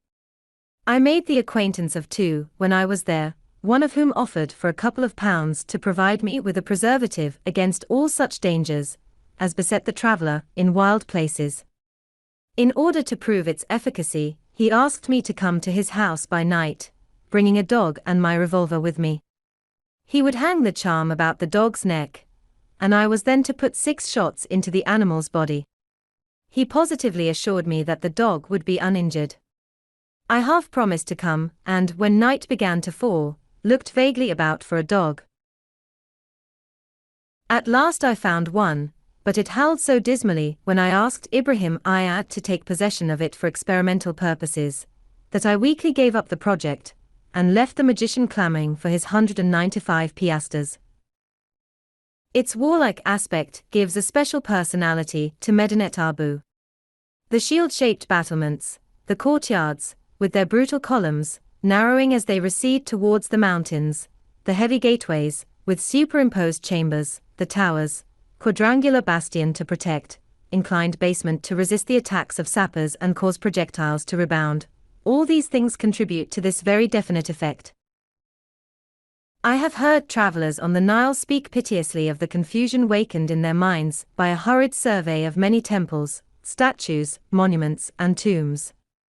But if one stays long enough, this confusion fades happily away, and one differentiates between the antique personalities of ancient Egypt almost as easily as one differentiates between the personalities of one's familiar friends.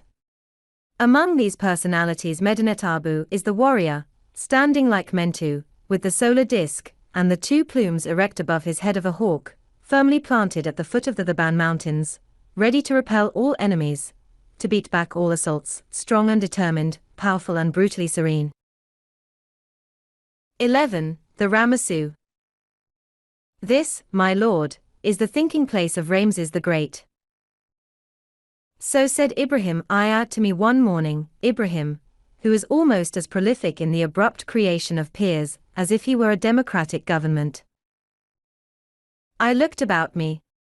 We stood in a ruined hall with columns, architraves covered with inscriptions, segments of flat roof. Here and there traces of painting, dull red, pale, ethereal blue, the love color of Egypt, as the Egyptians often call it, still adhered to the stone.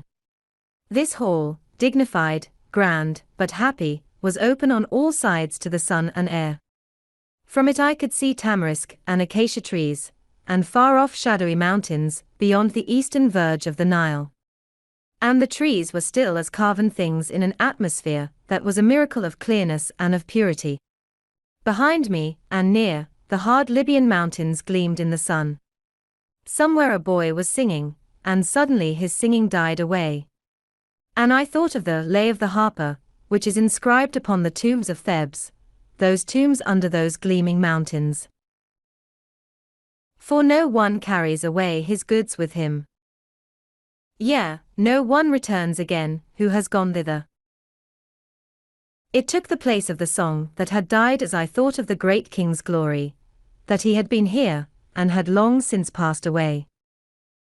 The thinking place of Ramses the Great. Certainly. You must leave me alone here, Ibrahim. I watched his gold-colored robe vanish into the gold of the sun through the copper color of the columns. And I was quite alone in the thinking place of Ramses. It was a brilliant day, the sky dark sapphire blue, without even the specter of a cloud, or any airy, vaporous veil, the heat already intense in the full sunshine, but delicious if one slid into a shadow. I slid into a shadow, and sat down on a warm block of stone. And the silence flowed upon me, the silence of the Ramesseum. Was Horphutit, the winged disk, with crowned Uroe, ever set up above this temple's principal door to keep it from destruction? I do not know. But if he was, he failed perfectly to fulfill his mission. And I am glad he failed. I am glad of the ruin that is here, glad that walls have crumbled or been overthrown, that columns have been cast down, and ceilings torn off from the pillars that supported them, letting in the sky. I would have nothing different in the thinking place of Ramses.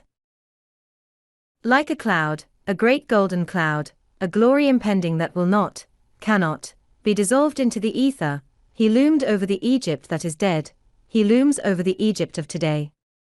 Everywhere you meet his traces, everywhere you hear his name. You say to a tall young Egyptian, "How big you are growing, Hassan." He answers, "Come back next year, my gentleman, and I shall be like Ramses the Great."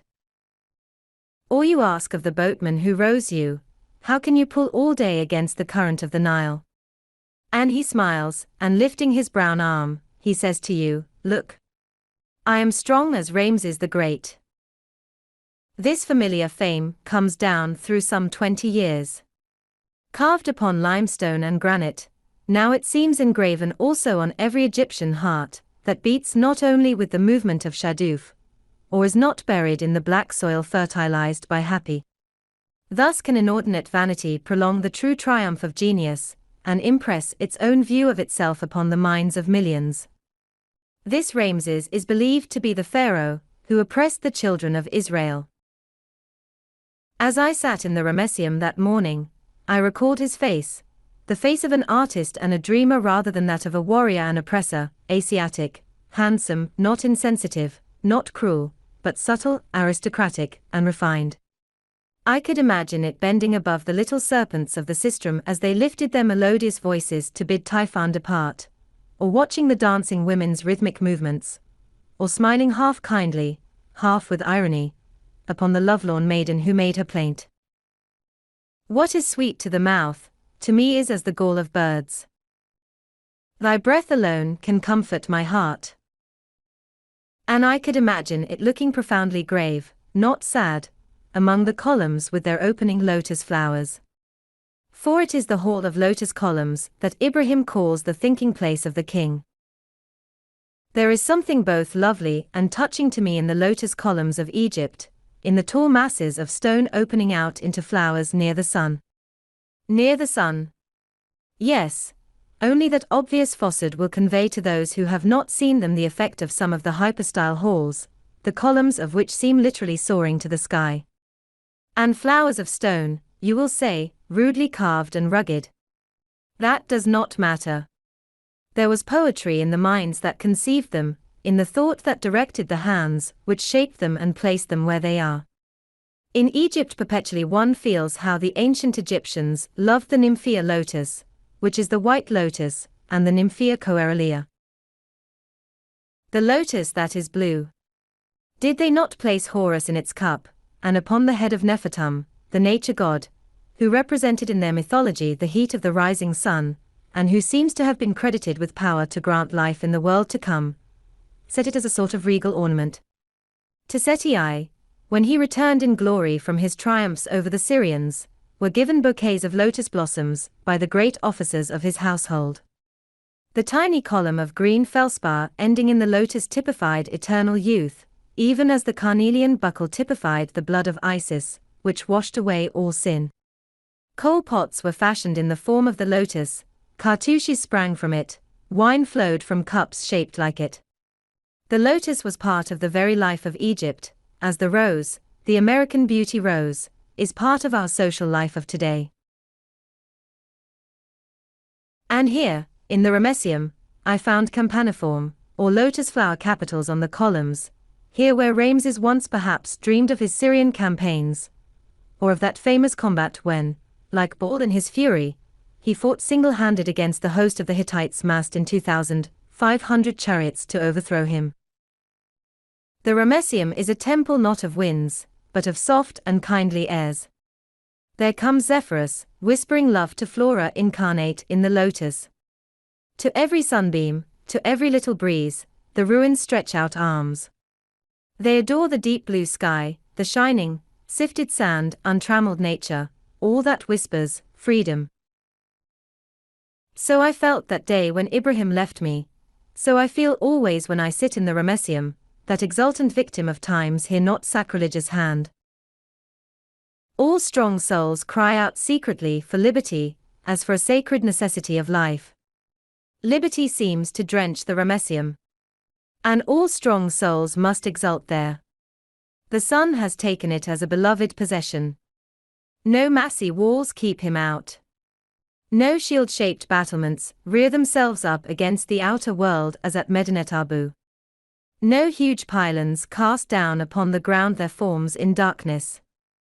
The stone glows with the sun, seems almost to have a soul glowing with the sense, the sun-ray sense of freedom. The heart leaps up in the Ramesseum, not frivolously, but with a strange, sudden knowledge of the depths of passionate joy there are in life and in bountiful, glorious nature. Instead of the strength of a prison one feels the ecstasy of space, instead of the safety of enclosure, the rapture of naked publicity. But the public to whom this place of the great king is consigned is a public of the Ban Hills, of the sunbeams striking from them over the wide world toward the east, of light airs, of drifting sand grains, of singing birds, and of butterflies with pure white wings. If you have ever ridden an Arab horse, mounted in the heart of an oasis, to the verge of the great desert, you will remember the bound, thrilling with fiery animation, which he gives when he sets his feet on the sand beyond the last tall date palms. A bound like that the soul gives when you sit in the Ramesseum and see the crowding sunbeams, the far-off groves of palm trees, and the drowsy mountains, like shadows, that sleep beyond the Nile. And you look up, perhaps, as I looked that morning, and upon a lotus column near you, relieved, you perceive the figure of a young man singing. A young man singing. Let him be the tutelary god of this place, whoever he be, whether only some humble, happy slave, or the superintendent of song and of the recreation of the king. Rather even than a Munra, let him be the god. For there is something nobly joyous in this architecture, a dignity that sings. It has been said, but not established, that Rameses the Great was buried in the Ramesseum, and when first I entered it the lay of the harper came to my mind, with the sadness that attends the passing away of glory into the shades of death. But an optimism almost as determined as Emerson's was quickly bred in me there. I could not be sad, though I could be happily thoughtful, in the light of the Ramesseum. And even when I left the thinking place, and, coming down the central aisle, saw in the immersing sunshine of the Osiride court the fallen colossus of the king, I was not struck to sadness. Imagine the greatest figure in the world, such a figure as this Rameses was in his day, with all might, all glory, all climbing power, all vigor, tenacity of purpose, and granite strength of will concentrated within it, struck suddenly down, and falling backward in a collapse of which the thunder might shake the vitals of the earth, and you have this prostrate colossus. Even now one seems to hear it fall, to feel the warm soil trembling beneath one's feet as one approaches it. A row of statues of enormous size, with arms crossed as if in resignation, glowing in the sun, in color not gold or amber, but a delicate, desert yellow, watch near it like servants of the dead. On a slightly lower level than there it lies, and a little nearer the Nile. Only the upper half of the figure is left, but its size is really terrific. This colossus was 57 feet high. It weighed 800 tons. 800 tons of cyanite went to its making, and across the shoulders its breadth is, or was, over 22 feet. But one does not think of measurements as one looks upon it. It is stupendous. That is obvious and that is enough. Nor does one think of its finish, of its beautiful, rich color, of any of its details. One thinks of it as a tremendous personage laid low, as the mightiest of the mighty fallen. One thinks of it as the dead Rameses whose glory still looms over Egypt like a golden cloud that will not disperse. One thinks of it as the soul that commanded, and lo! There rose up above the sands, at the foot of the hills of Thebes, the exultant Ramesseum. 12. Deir el-Bahari. Place for Queen Hatshepsut.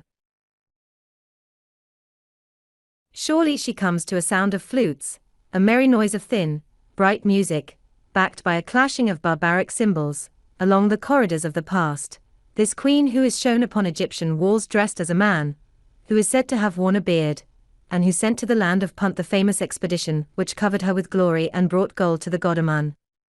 To me most feminine she seemed when I saw her temple at Deir el-Bahari, with its brightness and its suavity, its pretty shallowness and sunshine, its white, and blue, and yellow, and red, and green and orange, all very trim and fanciful, all very smart and delicate, full of finesse and laughter, and breathing out to me of the 20th century the coquetry of a woman in 1500 BC.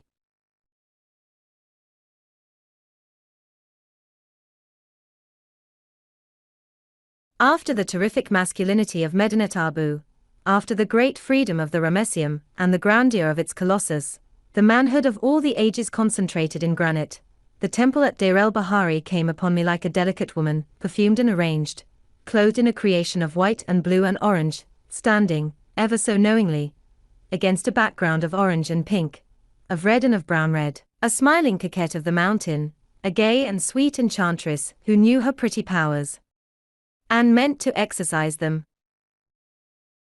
Hatshepsut with a beard. Never will I believe it.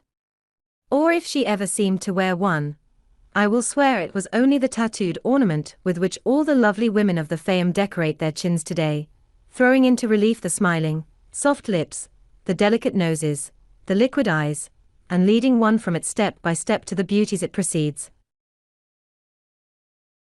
Mr. Wallace Budge says in his book on the antiquities of Egypt, "It would be unjust to the memory of a great man, and a loyal servant of Hatshepsut, if we omitted to mention the name of Senmut, the architect and overseer of works at Deir el-Bahari. By all means let Senmut be mentioned, and then let him be utterly forgotten. A radiant queen reigns here, a queen of fantasy and splendor, and of that divine shallowness, refined frivolity literally cut into the mountain, which is the note of Deir el-Bahari. And what a clever background. Oh, Hatshepsut knew what she was doing when she built her temple here. It was not the solemn Senmut, he wore a beard, I'm sure, who chose that background, if I know anything of women. Long before I visited Deir el-Bahari, I had looked at it from afar. My eyes had been drawn to it merely from its situation right underneath the mountains. I had asked, what do those little pillars mean? And are those little doors? I had promised myself to go there, as one promises oneself a born bouch to finish a happy banquet. And I had realized the subtlety, essentially feminine, that had placed a temple there. And Menuhotep's temple, perhaps you say, was it not there before the queen's? Then he must have possessed a subtlety purely feminine, or have been advised by one of his wives in his building operations, or by some favorite female slave. Blundering, unsubtle man would probably think that the best way to attract and to fix attention on any object was to make it much bigger than things near and around it, to set up a giant among dwarfs. Not so Queen Hatshepsut. More artful in her generation, she set her long, but little temple against the precipices of Libya. And what is the result? Simply that whenever one looks toward them one says, what are those little pillars? Or if one is more instructed, one thinks about Queen Hatshepsut. The precipices are as nothing. A woman's while has blotted them out. And yet how grand they are. I have called them tiger-colored precipices. And they suggest tawny wild beasts, fierce, bred in a land that is the prey of the sun. Every shade of orange and yellow glows and grows pale on their bosses, in their clefts. They shoot out turrets of rock that blaze like flames in the day. They show great teeth, like the tiger when any one draws near. And, like the tiger, they seem perpetually informed by a spirit that is angry. Blake wrote of the tiger. Tiger, tiger, burning bright in the forests of the night. These tiger precipices of Libya are burning things, avid like beasts of prey. But the restored apricot-colored pillars are not afraid of their impending fury of a beast baffled by a tricky little woman, almost it seems to me, and still less afraid are the white pillars, and the brilliant paintings that decorate the walls within. As many people in the sad, but lovely islands off the coast of Scotland believe in doubles, as the old classic writers believed in man's genius, so the ancient Egyptian believed in his ka, or separate entity, a sort of spiritual other self, to be propitiated and ministered to, presented with gifts, and served with energy and order. On this temple of Deir el-Bahari is the scene of the birth of Hatshepsut, and there are two babies, the princess and her ka. For this imagined ka, when a great queen, long after, she built this temple, or chapel, that offerings might be made there on certain appointed days. Fortunate ka of Hatshepsut, to have had so cheerful a dwelling. Liveliness pervades Deir el-Bahari. I remember, when I was on my first visit to Egypt, lunching at Thebes with Monsieur Naville and Mr. Hogarth, and afterward going with them to watch the digging away of the masses of sand and rubbish which concealed this gracious building. I remember the songs of the half-naked workmen toiling and sweating in the sun, and I remember seeing a white temple wall come up into the light, with all the painted figures surely dancing with joy upon it. And they are surely dancing still. Here you may see, brilliant as yesterday's picture anywhere, fascinatingly decorative trees growing bravely in little pots, red people offering incense, which is piled up on mounds like mountains, Ptah, Osiris receiving a royal gift of wine, the queen in the company of various divinities, and the terrible ordeal of the cows. The cows are being weighed in scales. There are 3 of them. One is a philosopher, and reposes with an air that says, "Even this last indignity of being weighed against my will cannot perturb my soaring spirit." But the other 2 sitting up, look as apprehensive as old ladies in a rocking express, expectant of an accident. The vividness of the colors in this temple is quite wonderful. And much of its great attraction comes rather from its position, and from them, than essentially from itself. At Deir el-Bahari, what the long shell contains, its happy murmur of life, is more fascinating than the shell. There, instead of being uplifted or overawed by form, we are rejoiced by color, by the high vivacity of arrested movement, by the story that color and movement tell. And over all there is the bright, blue, painted sky, studded, almost distractedly studded, with a plethora of the yellow stars the Egyptians made like starfish. The restored apricot-colored columns outside look unhappily suburban when you are near them. The white columns with their architraves are more pleasant to the eyes. The niches full of bright hues, the arched chapels, the small white steps leading upward to shallow sanctuaries, the small black foxes facing each other on little yellow pedestals, attract one like the details and amusing ornaments of a clever woman's boudoir. Through this most characteristic temple one roves in a gaily attentive mood, feeling all the time Hatshepsut's fascination. You may see her, if you will, a little lady on the wall, with a face decidedly sensual, a long, straight nose, thick lips, an expression rather determined than agreeable. Her mother looks as Semitic as a Jew moneylender in Brick Lane, London. Her husband, Thothmes too, has a weak and poor-spirited countenance, decidedly an accomplished performer on the second violin.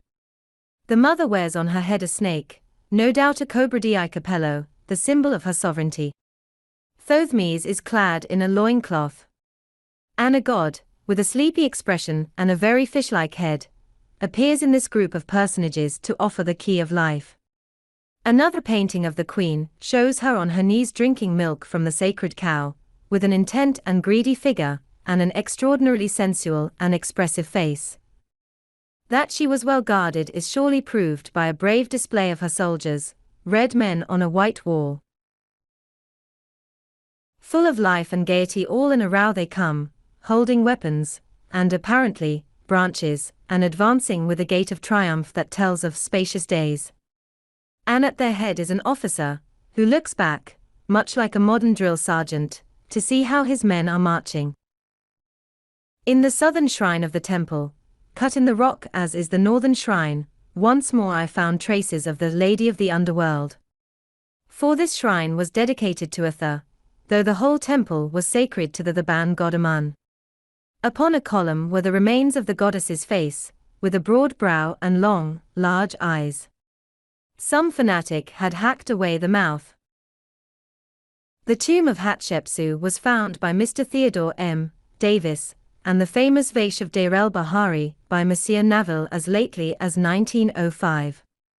It stands in the museum at Cairo, but forever it will be connected in the minds of men with the tiger-colored precipices and the colonnades of Thebes.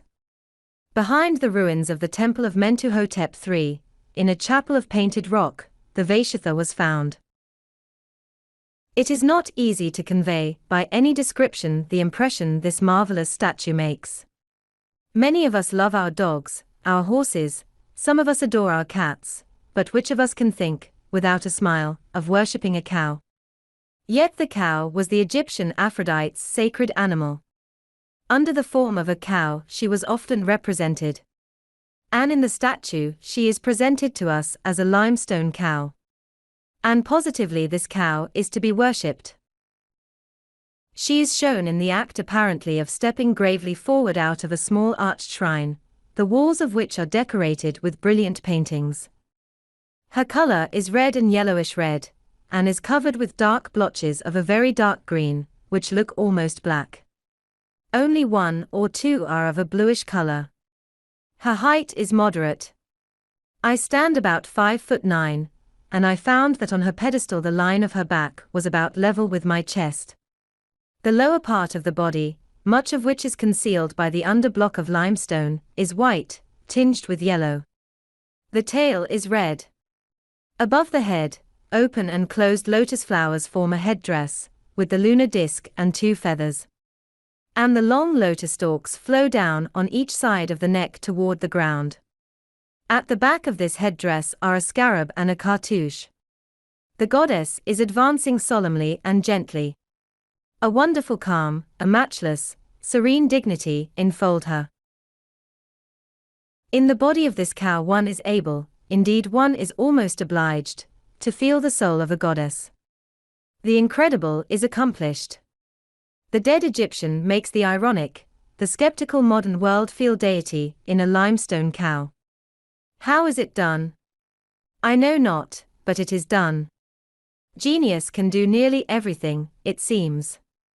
Under the chin of the cow there is a standing statue of the king Mentuhotep, and beneath her the king kneels as a boy.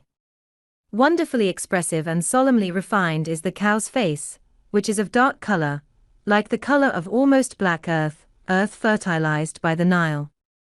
Dignified, dominating, almost but just not stern, strongly intelligent, and, through its beautiful intelligence, entirely sympathetic, to understand all, is to pardon all. This face, once thoroughly seen, completely noticed, can never be forgotten.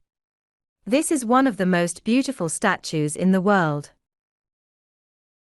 When I was at Deir el-Bahari, I thought of it, and wished that it still stood there near the colonnades of Thebes under the tiger-colored precipices. And then I thought of Hatshepsut. Surely she would not brook a rival today near the temple which she made, a rival long lost and long forgotten.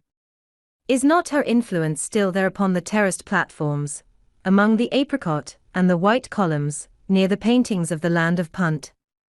Did it not whisper to the antiquaries, even to the soldiers from Cairo, who guarded the Vaishitha in the night, to make haste to take her away far from the hills of Thebes and from the Nile's long southern reaches, that the great queen might once more reign alone? They obeyed. Hatshepsut was appeased.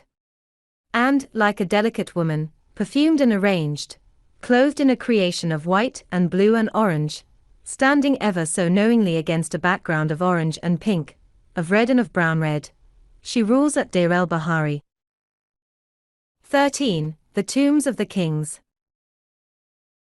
On the way to the tombs of the kings I went to the temple of Kurna, that lonely cenotaph, with its sand-colored massive facade, its heaps of fallen stone, its wide and ruined doorway, its thick, almost rough, columns recalling Medinet Abu. There is not very much to see, but from there one has a fine view of other temples, of the Ramesseum, looking superb, like a grand skeleton, of Medinet Abu, distant, very pale gold in the morning sunlight, of little Deir el-Medinet, the pretty child of the Ptolemies, with the heads of the Seventhers. And from Kurna the colossi are exceptionally grand and exceptionally personal, so personal that one imagines one sees the expressions of the faces that they no longer possess. Even if you do not go into the tombs, but you will go, you must ride to the tombs of the kings, and you must, if you care for the finesse of impressions, ride on a blazing day, and toward the hour of noon. Then the ravine is itself, like the great act that demonstrates a temperament. It is the narrow home of fire, hemmed in by brilliant colors, nearly all, perhaps quite all, of which could be found in a glowing furnace.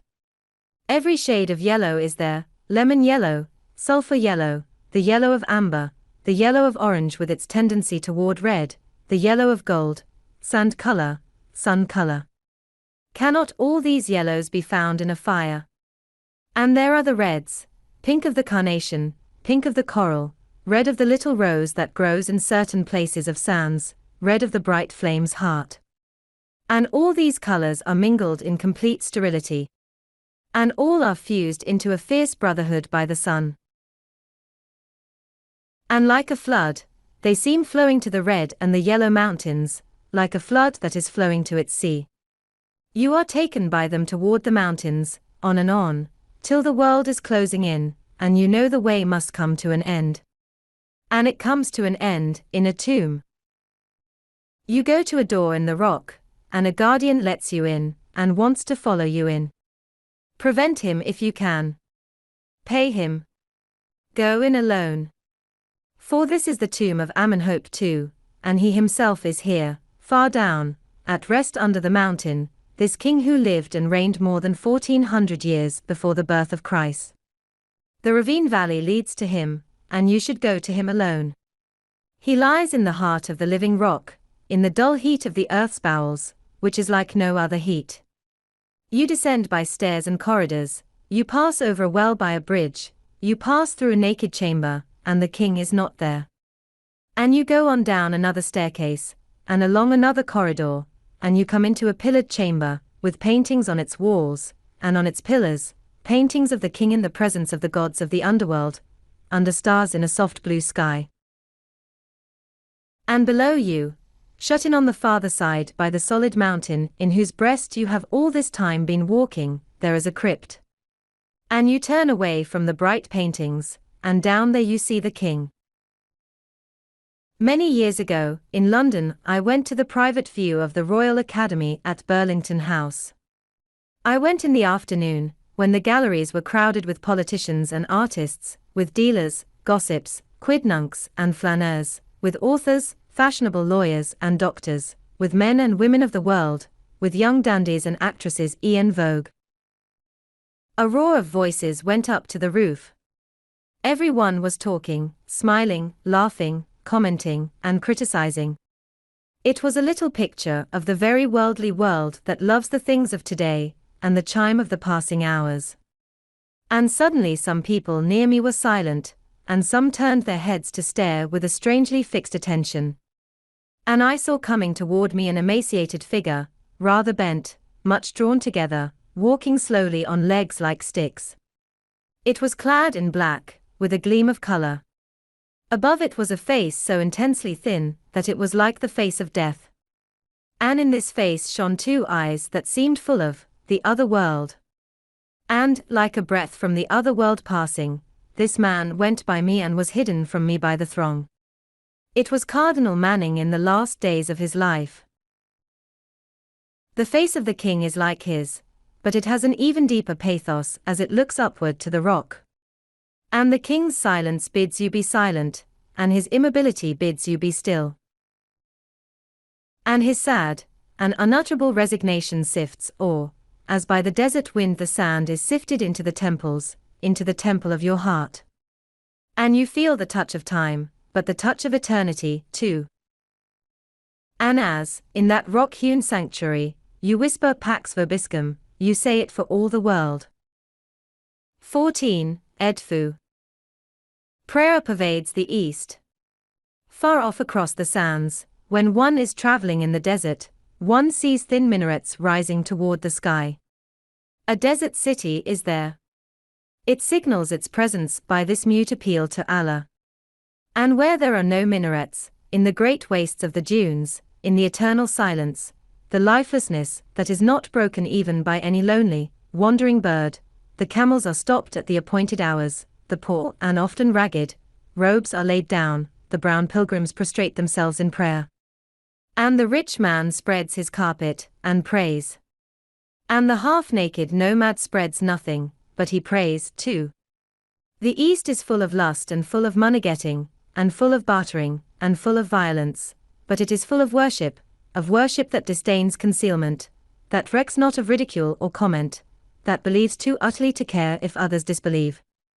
There are in the East many men who do not pray. They do not laugh at the man who does, like the unpraying Christian. There is nothing ludicrous to them in prayer. In Egypt your Nubian sailor prays in the stern of your dahabeah, and your Egyptian boatman prays by the rudder of your boat, and your black donkey boy prays behind a red rock in the sand, and your camel man prays, when you are resting in the noontide, watching the far-off quivering mirage, lost in some wayward dream. And must you not pray, too, when you enter certain temples where once strange gods were worshipped in whom no man now believes? There is one temple on the Nile which seems to embrace in its arms all the worship of the past, to be full of prayers and solemn praises, to be the holder, the noble keeper, of the sacred longings, of the unearthly desires and aspirations, of the dead. It is the temple of Edfu. From all the other temples it stands apart. It is the temple of inward flame, of the secret soul of man, of that mystery within us that is exquisitely sensitive, and exquisitely alive, that has longings it cannot tell, and sorrows it dare not whisper, and loves it can only love. To Horus it was dedicated, hawk-headed Horus, the son of Isis and Osiris, who was crowned with many crowns, who was the young Apollo of the old Egyptian world. But though I know this, I am never able to associate Edfu with Horus, that child wearing the sidelock, when he is not hawk-headed in his solar aspect, that boy with his finger in his mouth, that youth who fought against Set, murderer of his father. Edfu, in its solemn beauty, in its perfection of form, seems to me to pass into a region altogether beyond identification with the worship of any special deity, with particular attributes, perhaps with particular limitations, one who can be graven upon walls, and upon architraves and pillars painted in brilliant colors, one who can personally pursue a criminal, like some policeman in the street, even one who can rise upon the world in the visible glory of the sun. To me, Edfu must always represent the world worship of the hidden one, not Amun, god of the dead, fused with Ra, with Amsu, or with Knum, but that other hidden one, who is god of the happy hunting ground of savages, with whom the Buddhist strives to merge his strange serenity of soul, who is adored in the holy places by the Moslem and lifted mystically above the heads of kneeling Catholics in cathedrals dim with incense, and merrily praised with the banjo and the trumpet in the streets of black English cities, who is asked for children by longing women, and for new dolls by lisping babes, whom the atheist denies in the day, and fears in the darkness of night, who is on the lips alike of priest and blasphemer, and in the soul of all human life. Edfu stands alone, not near any other temple. It is not pagan, it is not Christian, it is a place in which to worship according to the dictates of your heart. Edfu stands alone on the bank of the Nile between Luxor and Aswan. It is not very far from El Kab, once the capital of Upper Egypt, and it is about 2,000 years old. The building of it took over 180 years, and it is the most perfectly preserved temple today of all the antique world. It is huge and it is splendid. It has towers 112 feet high, a propylon 252 feet broad, and walls 450 feet long. Begun in the reign of Ptolemy III, it was completed only 57 years before the birth of Christ. You know these facts about it, and you forget them, or at least you do not think of them. What does it all matter when you are alone in Edfu? Let the antiquarian go with his anxious nose almost touching the stone, let the Egyptologist peer through his glasses at hieroglyphs and puzzle out the meaning of cartouches, but let us wander at ease, and worship and regard the exquisite form, and drink in the mystical spirit of this very wonderful temple. Do you care about form? Here you will find it in absolute perfection. Edfu is the consecration of form. In proportion it is supreme above all other Egyptian temples. Its beauty of form is like the chiseled loveliness of a perfect sonnet. While the world lasts, no architect can arise to create a building more satisfying, more calm with the calm of faultlessness, more serene with a just serenity. Or so it seems to me. I think of the most lovely buildings I know in Europe, of the Alhambra at Granada, of the Capella Palatina in the palace at Palermo. And Edfu I place with them, Edfu utterly different from them, more different, perhaps, even than they are from each other, but akin to them, as all great beauty is mysteriously akin. I have spent morning after morning in the Alhambra, and many an hour in the Capella Palatina, and never have I been weary of either, or longed to go away. And this same sweet desire to stay came over me in Edfu. The Lulia was tied up by the high bank of the Nile. The sailors were glad to rest. There was no steamer sounding its hideous siren to call me to its crowded deck. So I yielded to my desire, and for long I stayed in Edfu.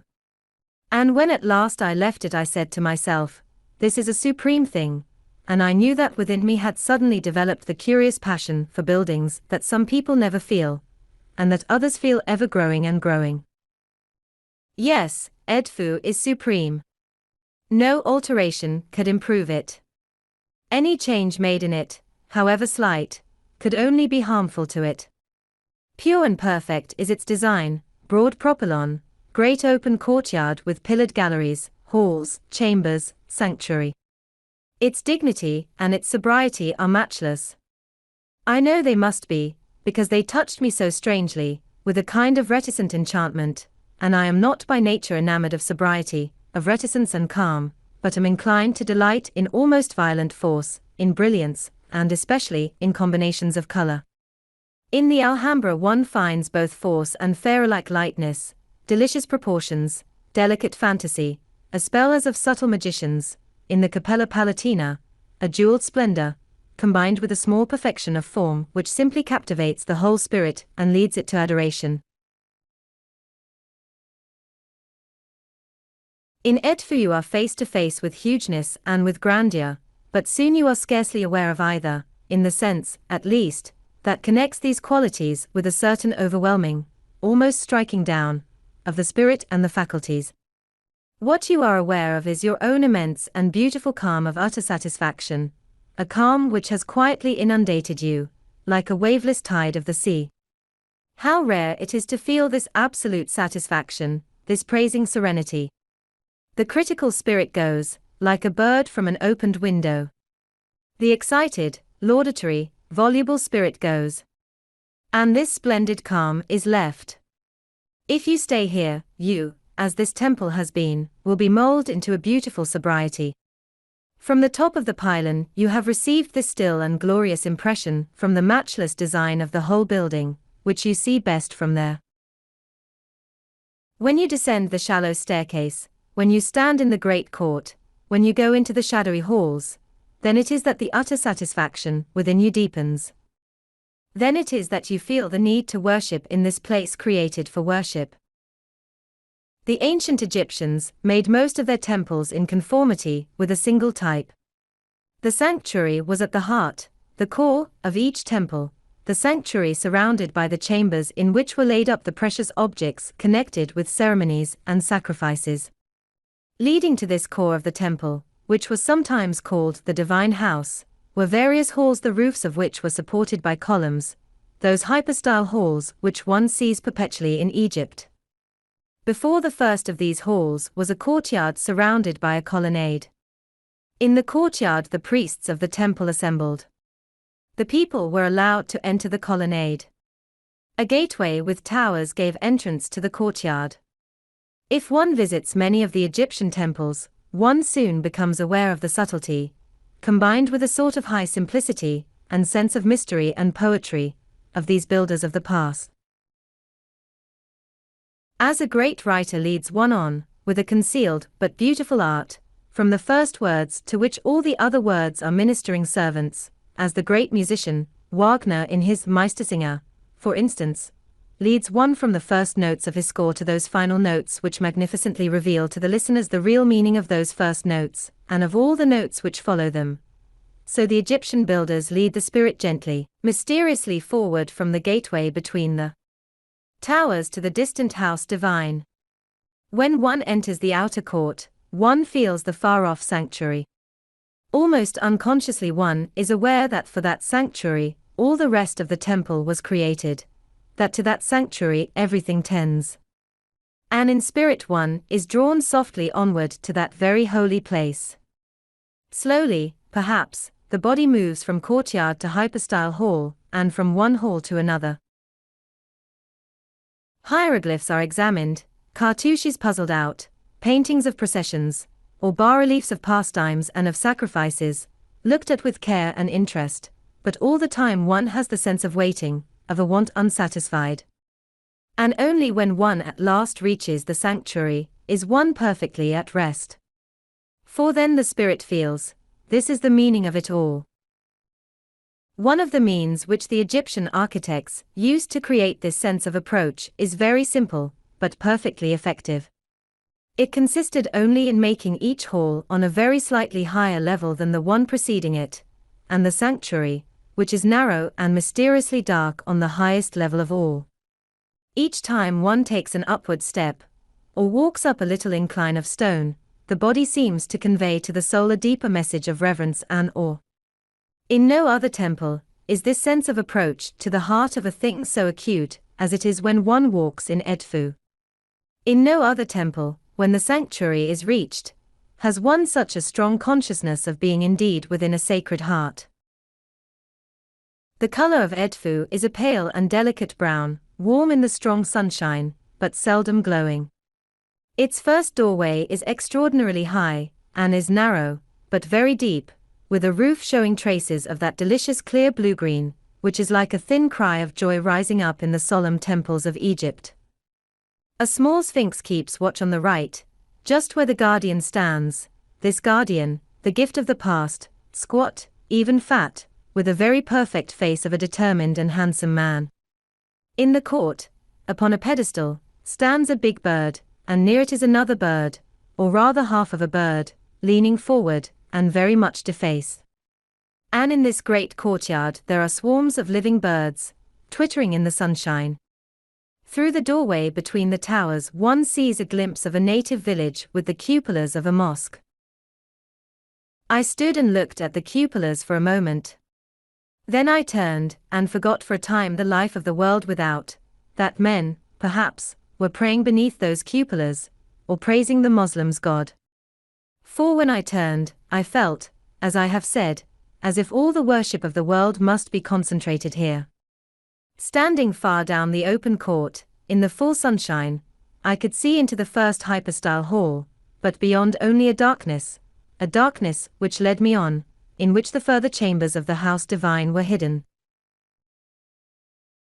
As I went on slowly, the perfection of the plan of the dead architects was gradually revealed to me, when the darkness gave up its secrets, when I saw not clearly, but dimly, the long way between the columns, the noble columns themselves, the gradual, slight upward slope graduated by genius. There is no other word, which led to the sanctuary, seen at last as a little darkness, in which all the mystery of worship, and of the silent desires of men, was surely concentrated, and kept by the stone. For ever.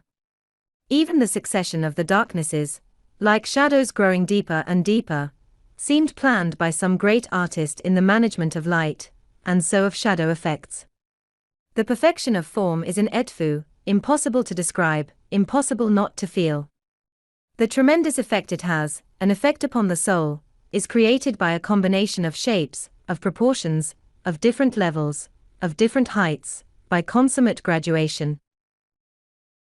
And these shapes, proportions, different levels and heights, are seen in dimness.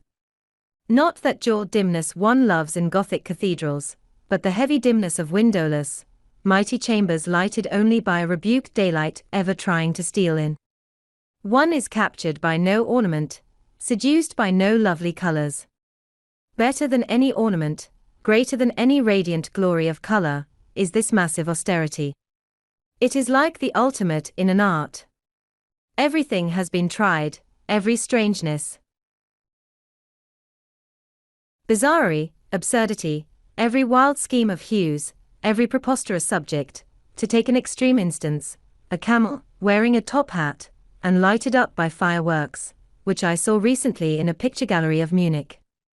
And at the end a genius paints a portrait of a wrinkled old woman's face, and the world regards and worships. Or all discords have been flung together pell-mell, resolution of them has been deferred perpetually, perhaps even denied altogether, chord of B major has been struck with C major, works have closed upon the leading note, or the dominant seventh, symphonies have been composed to be played in the dark, or to be accompanied by a magic lantern's efforts, operas been produced which are merely carnage and a row, and at the end a genius writes a little song, and the world gives the tribute of its breathless silence and its tears. And it knows that though other things may be done, better things can never be done. For no perfection can exceed any other perfection. And so in Edfu I feel that this untinted austerity is perfect. That whatever may be done in architecture, during future ages of the world, Edfu, while it lasts, will remain a thing supreme. Supreme in form, and because of this supremacy, supreme in the spell which it casts upon the soul. The sanctuary is just a small, beautifully proportioned, inmost chamber, with a black roof, containing a sort of altar of granite, and a great polished granite shrine, which no doubt once contained the god Horus. I am glad he is not there now.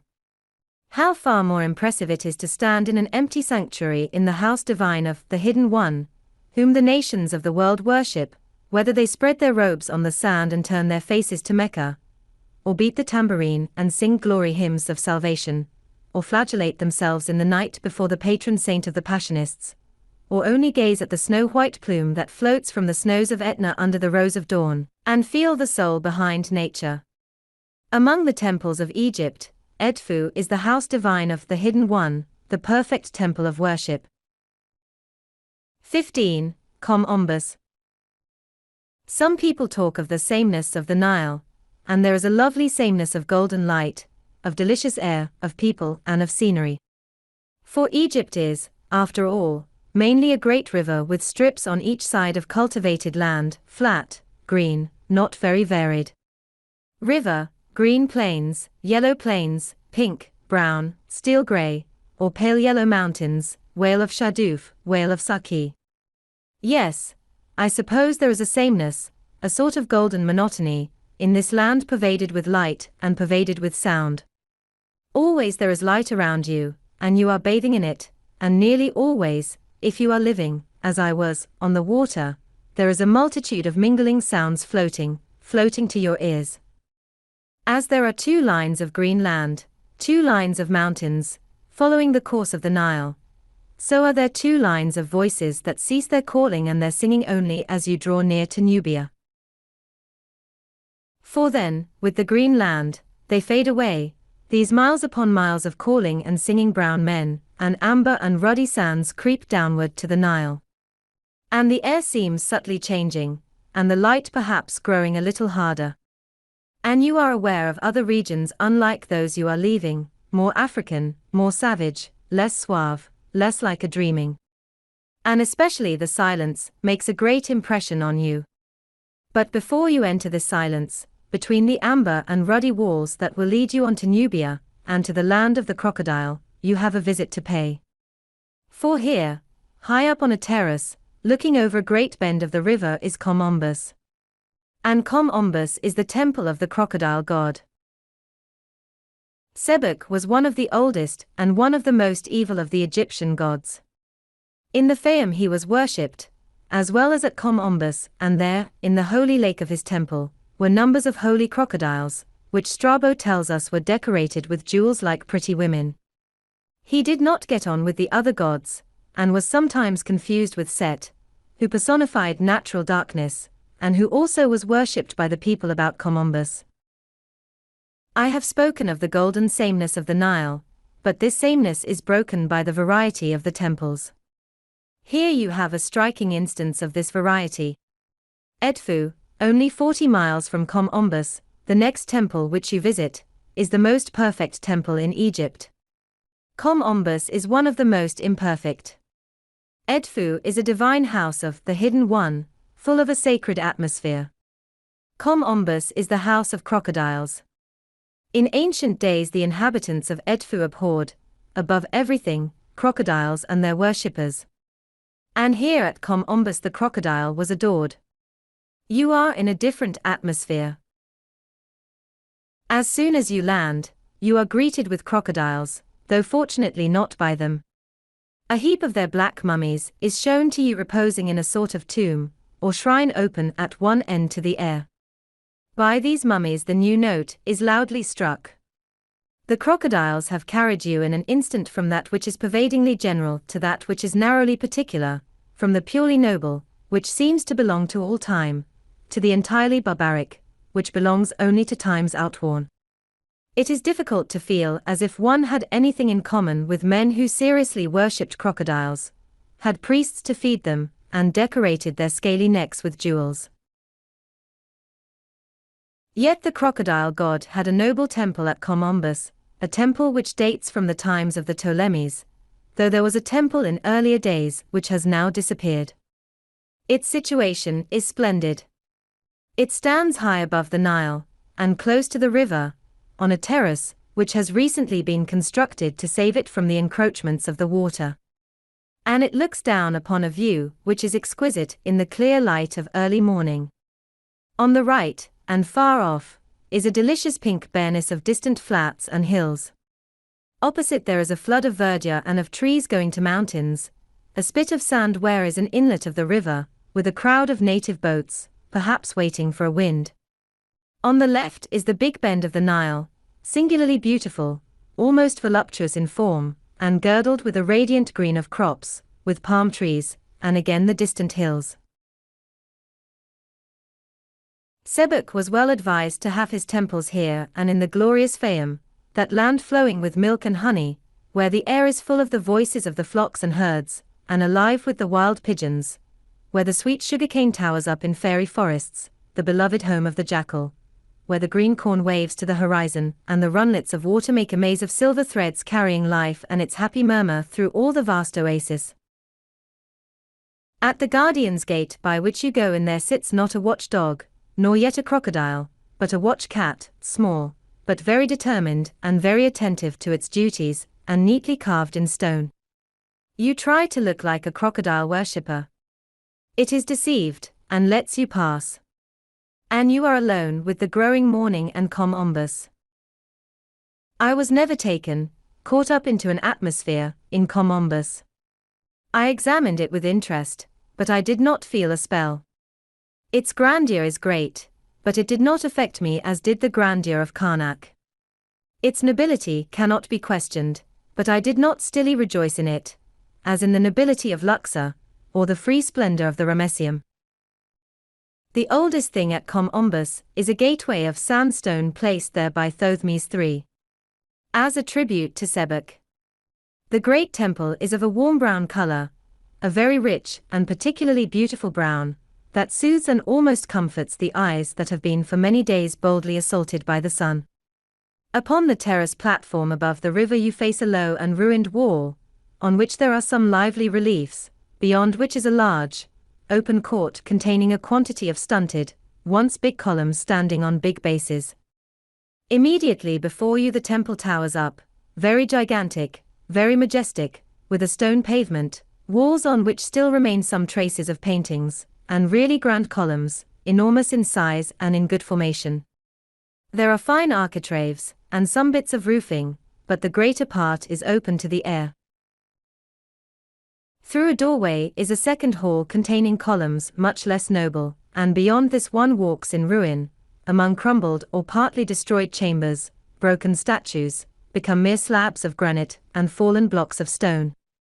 At the end is a wall, with a pavement bordering it, and a row of chambers that look like monkish cells, closed by small doors. At Comombus there are two sanctuaries, one dedicated to Sebek, the other to Haruyor, or Haroeris, a form of Horus in Egyptian called the Elder, which was worshipped with Sebek here by the admirers of crocodiles. Each of them contains a pedestal of granite upon which once rested a sacred bark bearing an image of the deity.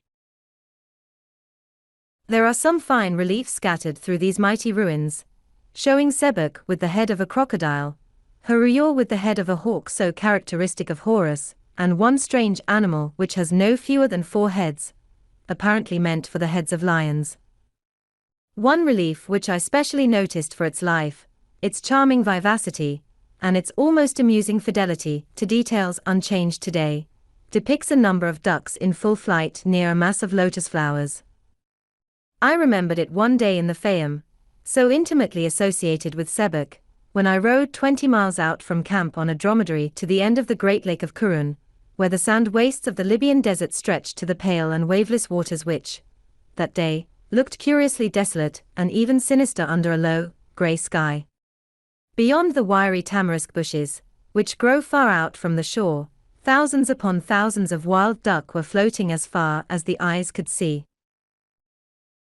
We took a strange native boat, manned by two half-naked fishermen, and were rowed with big, broad-bladed oars out upon the silent flood that the silent desert surrounded. But the duck were too wary ever to let us get within range of them.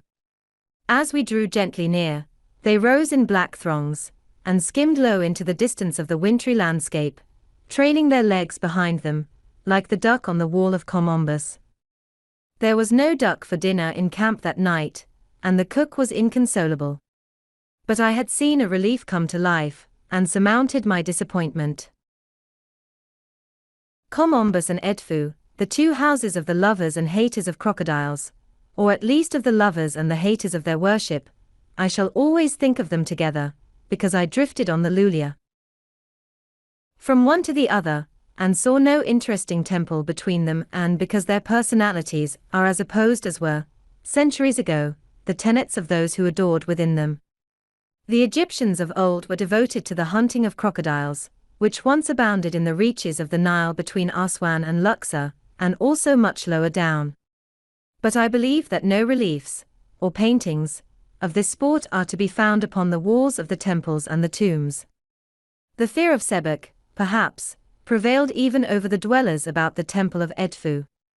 Yet how could fear of any crocodile god infect the souls of those who were privileged to worship in such a temple, or even reverently to stand under the colonnade within the door?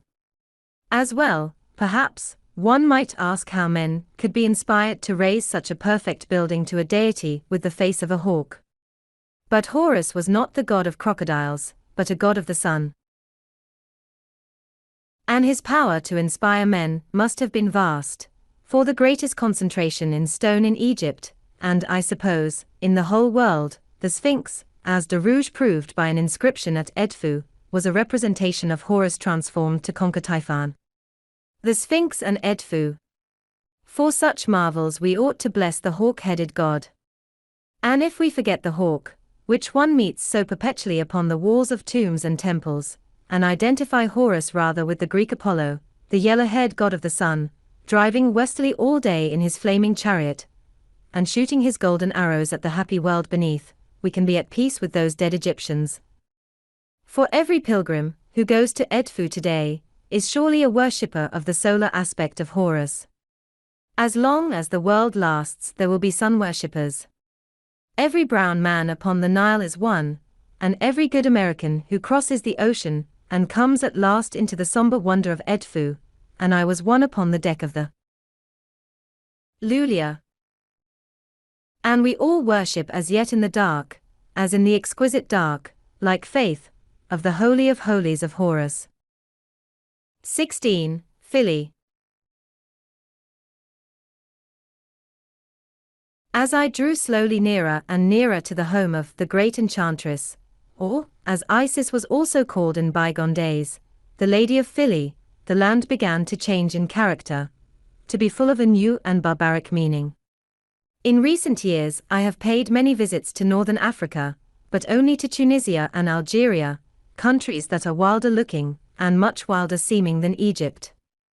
Now, as I approached Aswan, I seemed at last to be also approaching the Real, the intense Africa that I had known in the Sahara, the enigmatic siren, savage and strange and wonderful, whom the typical old nail, crowned with gold, and tufted with ostrich plumes, painted with kohl, tattooed, and perfumed, hung with golden coins and amulets, and framed in plaits of coarse, false hair, represents indifferently to the eyes of the traveling stranger. For at last I saw the sands that I love creeping down to the banks of the Nile. And they brought with them that wonderful air which belongs only to them, the air that dwells among the dunes in the solitary places, that is like the cool touch of liberty upon the face of a man, that makes the brown child of the nomad as lithe, tireless, and fierce-spirited as a young panther, and sets flame in the eyes of the Arab horse, and gives speed of the wind to the sloughy. The true lover of the desert can never rid his soul of its passion for the sands, and now my heart leaped as I stole into their pure embraces, as I saw to right and left amber curves, and sheeny recesses, shining ridges, and bloomy clefts. The clean delicacy of those sands that, in long and glowing hills, stretched out from Nubia to meet me, who could ever describe them? Who could ever describe their soft and enticing shapes, their exquisite gradations of color, the little shadows in their hollows, the fiery beauty of their crests, the patterns the cool winds make upon them? It is an enchanted royaume of the sands through which one approaches Isis. Isis and engineers. We English people have effected that curious introduction, and we greatly pride ourselves upon it. We have presented Sir William Garstin, and Mr. John Blue, and Mr. Fitzmaurice, and other clever, hard-working men to the fabled Lady of Philly, and they have given her a gift, a dam 2,000 yards in length, upon which tourists go smiling on trolleys. Isis has her expensive tribute. It cost about £1.5 million, and no doubt she ought to be gratified. Yet I think Isis mourns on altered Philly, as she mourns with her sister, Nephthys, at the heads of so many mummies of Osirians upon the walls of Egyptian tombs. And though the Fellahin very rightly rejoice, there are some unpractical sentimentalists who form a company about her, and make their plaint with hers, their plaint for the peace that is gone, for the lost calm, the departed poetry, that once hung, like a delicious, like an inimitable atmosphere, about the palms of the holy island. I confess that I dreaded to revisit Philly. I had sweet memories of the island that had been with me for many years, memories of still mornings under the palm trees, watching the gliding waters of the river, or gazing across them to the long sweep of the empty sands, memories of drowsy, golden noons, when the bright world seemed softly sleeping and the almost daffodil-colored temple dreamed under the quivering canopy of blue, memories of evenings when a benediction from the lifted hands of romance surely fell upon the temple and the island and the river, memories of moonlit nights, when the spirits of the old gods to whom the temples were reared surely held converse with the spirits of the desert, with Mirage and her pale and evading sisters of the great spaces, under the brilliant stars. I was afraid, because I could not believe the asseverations of certain practical persons, full of the hard and almost angry desire of progress, that no harm had been done by the creation of the reservoir, but that, on the contrary, it had benefited the temple. The action of the water upon the stone, they said with vehement voices, instead of loosening it and causing it to crumble untimely away, had tended to harden and consolidate it. Here I should like to lie, but I resist the temptation. Monsieur Naville has stated that possibly the English engineers have helped to prolong the lives of the buildings of Philly, and Monsieur Maspero has declared that the state of the Temple of Philly becomes continually more satisfactory. So be it.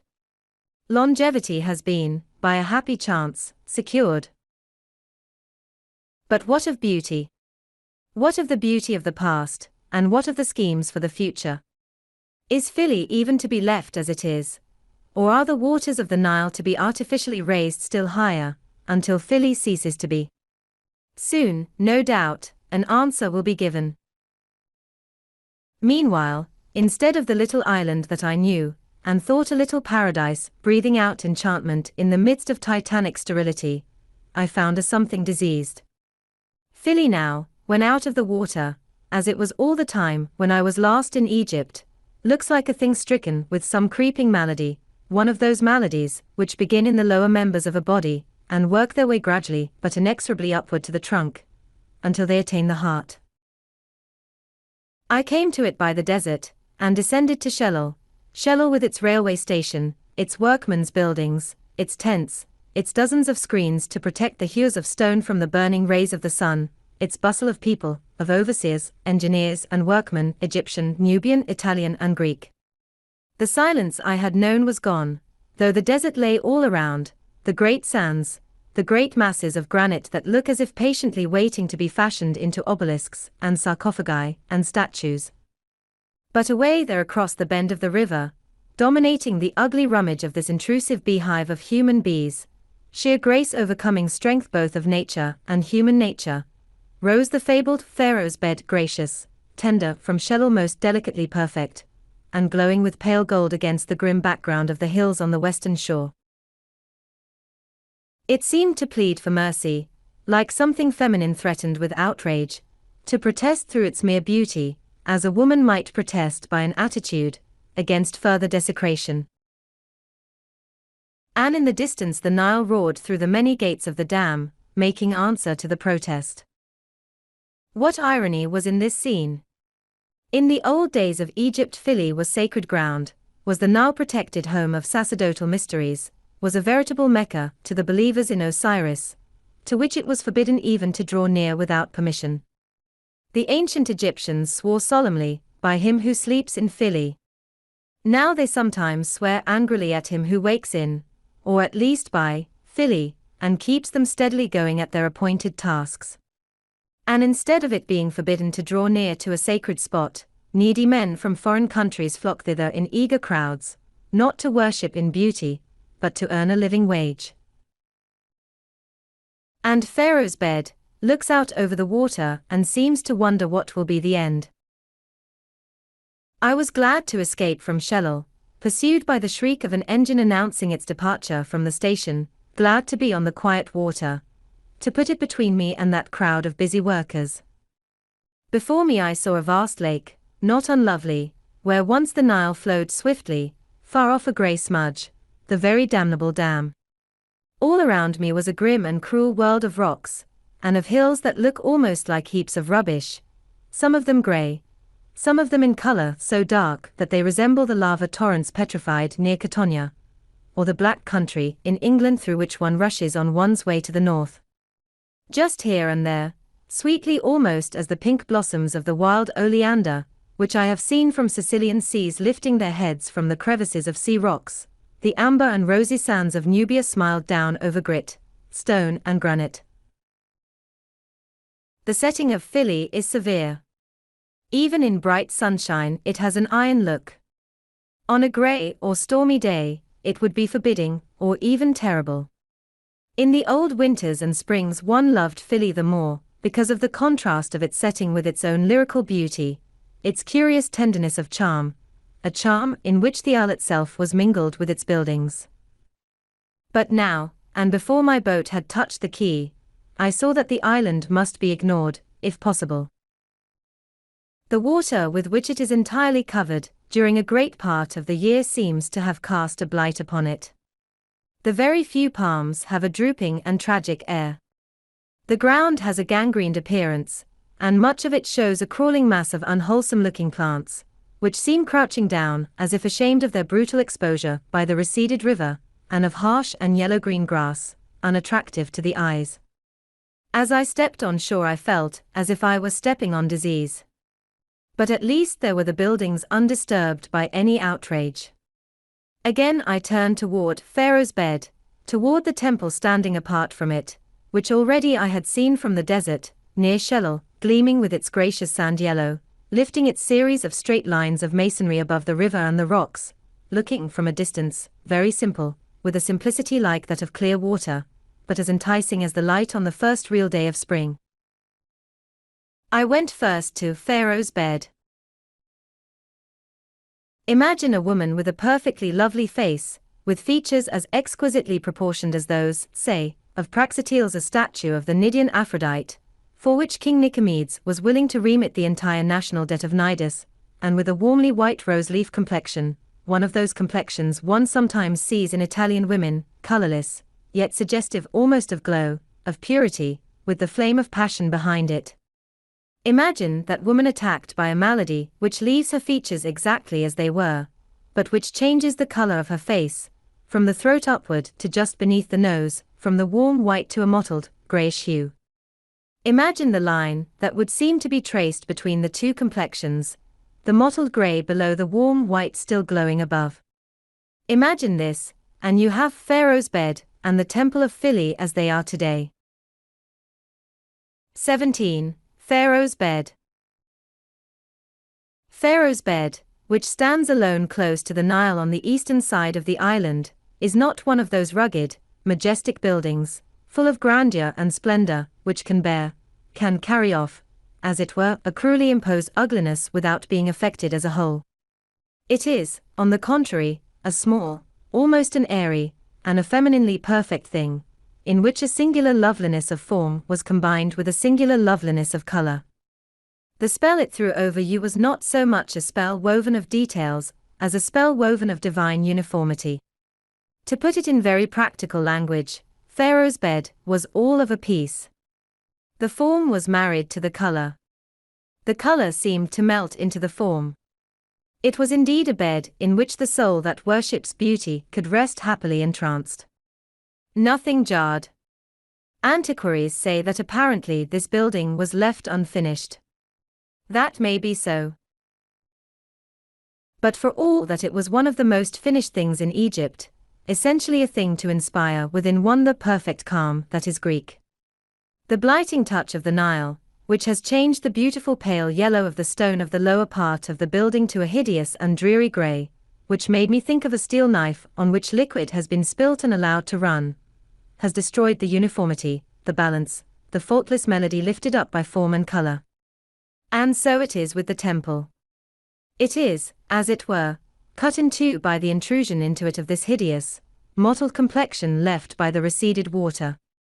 Everywhere one sees disease on the walls and columns, almost blotting out bas-reliefs, giving to their active figures a morbid, a sickly look.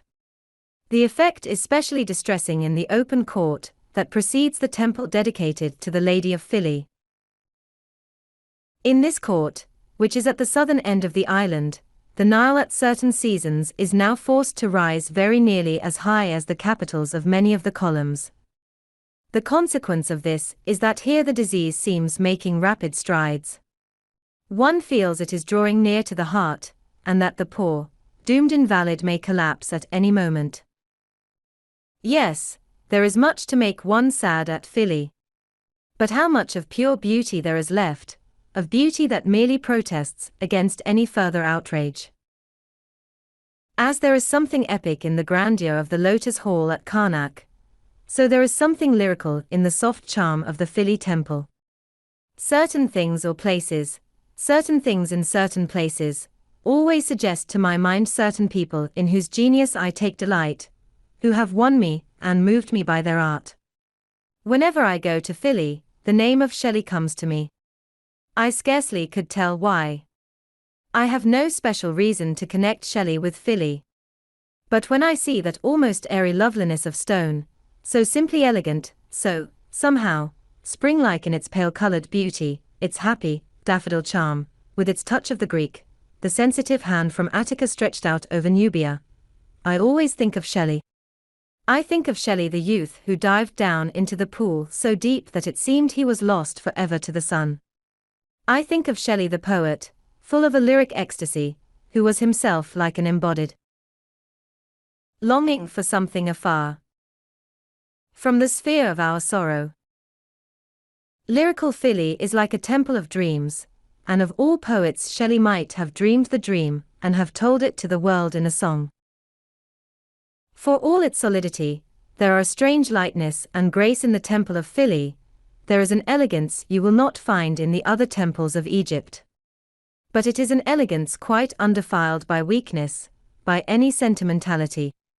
Even a building, like a lovelorn maid, can be sentimental. Edward Fitzgerald once defined taste as the feminine of genius. Taste prevails in Philae, a certain delicious femininity that seduces the eyes and the heart of man. Shall we call it the spirit of Isis? I have heard a clever critic and antiquarian declare that he is not very fond of Philae, that he feels a certain spuriousness in the temple due to the mingling of Greek with Egyptian influences. He may be right. I am no antiquarian, and as a mere lover of beauty, I do not feel this spuriousness. I can see neither two quarreling strengths, nor any weakness caused by division. I suppose I see only the beauty, as I might see only the beauty of a woman bred of a handsome father and mother of different races, and who, not typical of either, combined in her features and figure distinguishing merits of both. It is true that there is a particular pleasure, which is roused in us only by the absolutely typical, the completely thoroughbred person or thing. It may be a pleasure not caused by beauty, and it may be very keen, nevertheless.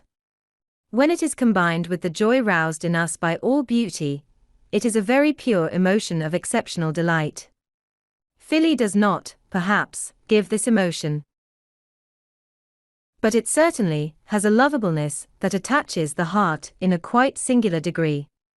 The Philly lover is the most faithful of lovers. The hold of his mistress upon him, once it has been felt, is never relaxed. And in his affection for Philly there is, I think, nearly always a rainbow strain of romance. When we love anything, we love to be able to say of the object of our devotion, there is nothing like it. Now, in all Egypt, and I suppose in all the world, there is nothing just like Philly. There are temples, yes, but where else is there a bouquet of gracious buildings such as these gathered in such a holder as this tiny, raft-like isle? And where else are just such delicate, and as I have said, light and almost feminine elegance and charm set in the midst of such severe sterility? Once, beyond Philly, the great cataract roared down from the wastes of Nubia into the green fertility of Upper Egypt. It roars no longer. But still the masses of the rocks, and still the amber and the yellow sands, and still the iron-colored hills, keep guard round Philly. And still, despite the vulgar desecration that has turned Shellal into a workman's suburb and dowered it with a railway station, there is a mystery in Philly, and the sense of isolation that only an island gives. Even now one can forget in Philly, after a while, and in certain parts of its buildings, the presence of the grey disease, forget the threatening of the altruists, who desire to benefit humanity by clearing as much beauty out of humanity's abiding place as possible, forget the fact of the railway, except when the shriek of the engine floats over the water to one's ears, forget economic problems, and the destruction that their solving brings upon the silent world of things whose use, denied, unrecognized, or laughed at, to man is in their holy beauty, whose mission lies not upon the broad highways where tramps the hungry body, but upon the secret, shadowy byways where glides the hungry soul. Yes, one can forget even now in the hall of the Temple of Isis, where the capricious graces of color, where, like old and delicious music in the golden strings of a harp, dwells a something. What is it? A murmur, or a perfume, or a breathing, of old and vanished years when forsaken gods were worshipped. And one can forget in the chapel of Atha, on whose wall little Horus is born, and in the grey hound's chapel beside it. One can forget, for one walks in beauty.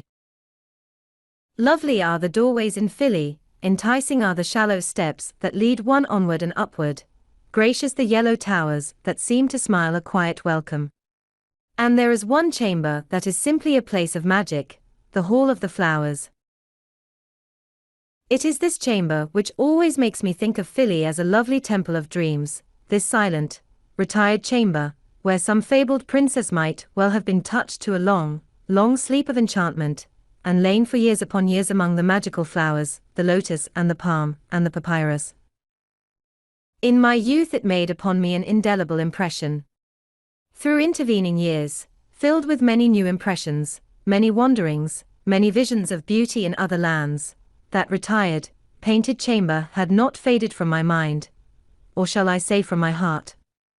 There had seemed to me within it something that was ineffable, as in a lyric of Shelley's there is something that is ineffable, or in certain pictures of Beauclerk, such as the Villa by the Sea. And when at last, almost afraid and hesitating, I came into it once more, I found in it again the strange spell of old enchantment. It seems as if this chamber had been imagined by a poet, who had set it in the center of the temple of his dreams. It is such a spontaneous chamber, that one can scarcely imagine it more than a day and a night in the building. Yet in detail it is lovely, it is finished and strangely mighty, it is a lyric in stone, the most poetical chamber, perhaps, in the whole of Egypt. For Philly I count in Egypt, though really it is in Nubia.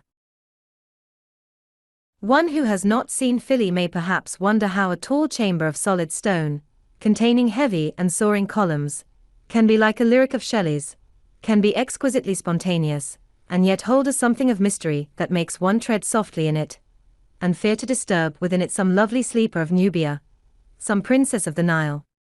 He must continue to wonder.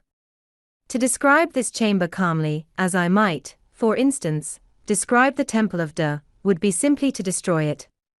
For things ineffable cannot be fully explained, or not be fully felt by those the twilight of whose dreams is fitted to mingle with their twilight.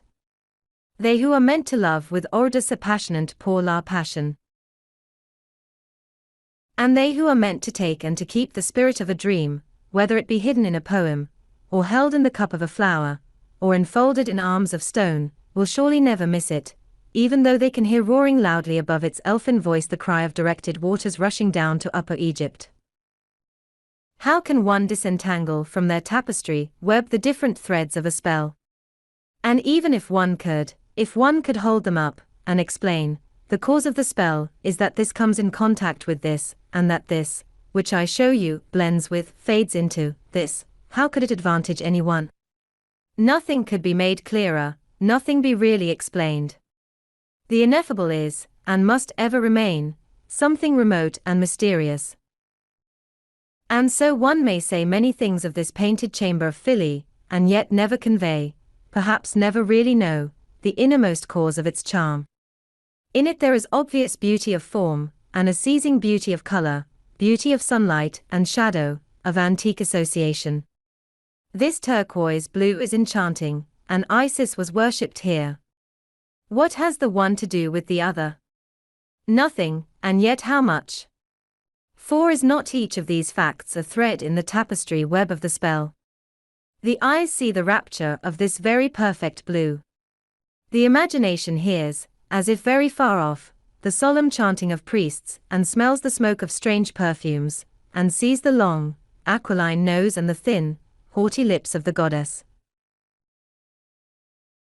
And the color becomes strange to the eyes as well as very lovely, because, perhaps, it was there, it almost certainly was there, when from Constantinople went forth the decree that all Egypt should be Christian, when the priests of the sacred brotherhood of Isis were driven from their temple. Isis nursing Horus gave way to the Virgin and the Child. But the cycles spin away down, the ringing grooves of change. From Egypt has passed away that decreed Christianity. Now from the minaret the muezzin cries, and in palm-shaded villages, I hear the loud hymns of earnest pilgrims starting on the journey to Mecca. And ever this painted chamber shelters its mystery of poetry, its mystery of charm. And still its marvelous colors are fresh as in the far-off pagan days, and the opening lotus flowers, and the closed lotus buds, and the palm and the papyrus, are on the perfect columns. And their intrinsic loveliness, and their freshness, and their age, and the mysteries they have looked on, all these facts are part of the spell that governs us today. In Edfu one is enclosed in a wonderful austerity. And one can only worship. In Philae one is wrapped in a radiance of color, and one can only dream. For there is coral pink, and there are wonderful green, like the green light that lingers in the west, and there is a blue as deep as the blue of a tropical sea, and there are green blue and lustrous, ardent red. And the odd fantasy in the coloring is not that like the fantasy in the temple of a dream. For those who painted these capitals for the greater glory of Isis did not fear to depart from nature, and to their patient worship a blue palm perhaps seemed a rarely sacred thing. And that palm is part of the spell, and the reliefs upon the walls and even the Coptic crosses that are cut into the stone. But at the end, one can only say that this place is indescribable, and not because it is complex, or terrifically grand, like Karnak. Go to it on a sunlit morning, or stand in it in late afternoon, and perhaps you will feel that it suggests you, and that it carries you away, out of familiar regions into a land of dreams, where among hidden ways the soul is lost in magic. Yes, you are gone. To the right, for one, alas, cannot live in a dream forever, is a lovely doorway through which one sees the river. Facing it is another doorway, showing a fragment of the poor, vivisected island, some ruined walls, and still another doorway in which, again, is framed the Nile. Many people have cut their names upon the walls of Philly. Once, as I sat alone there, I felt strongly attracted to look upward to a wall, as if some personality, enshrined within the stone, were watching me, or calling. I looked, and saw written Balzac. Philly is the last temple that one visits before he gives himself to the wildness of the solitudes of Nubia. It stands at the very frontier. As one goes up the Nile, it is like a smiling adieu from the Egypt one is leaving. As one comes down, it is like a smiling welcome. In its delicate charm, I feel something of the charm of the Egyptian character. There are moments, indeed, when I identify Egypt with Philly. For in Philly one must dream, and on the Nile, too, one must dream. And always the dream is happy, and shot through with radiant light, light that is as radiant as the colors in Philly's temple. The pylons of Ptolemy smile at you as you go up, or come down the river. And the people of Egypt smile as they enter into your dream. A suavity, too, is theirs. I think of them often as artists, who know their parts in the dream play, who know exactly their function and how to fulfill it rightly. They sing, while you are dreaming, but it is an undersong, like the murmur of an eastern river far off from any sea. It never disturbs, this music, but it helps you in your dream.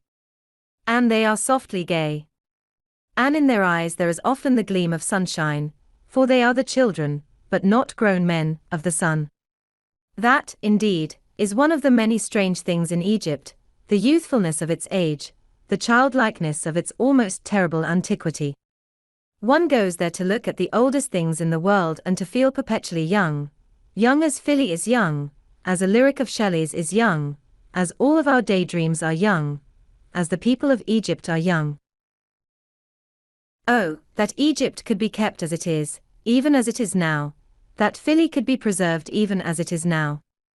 The spoilers are there, those blithe modern spirits, so frightfully clever and capable, so industrious, so determined, so unsparing of themselves and of others. Already they are at work benefiting Egypt. Tall chimneys begin to vomit smoke along the Nile. A damnable tramline, for little trolleys, leads one toward the wonderful colossi of Memnon. Close to Ombus some soul imbued with romance has had the inspiration to set up a factory. And Philly, is it to go? Is beauty then of no value in the world? Is it always to be the prey of modern progress? Is nothing to be considered sacred, nothing to be left untouched, unsmirched by the grimy fingers of improvement? I suppose nothing. Then let those who still care to dream go now to Philly's painted chamber, by the long reaches of the Nile, go on, if they will, to the giant forms of Abu Simbel among the Nubian sands. And perhaps they will think with me, that in some dreams there is a value greater than the value that is entered in any bank book, and they will say, with me, however uselessly,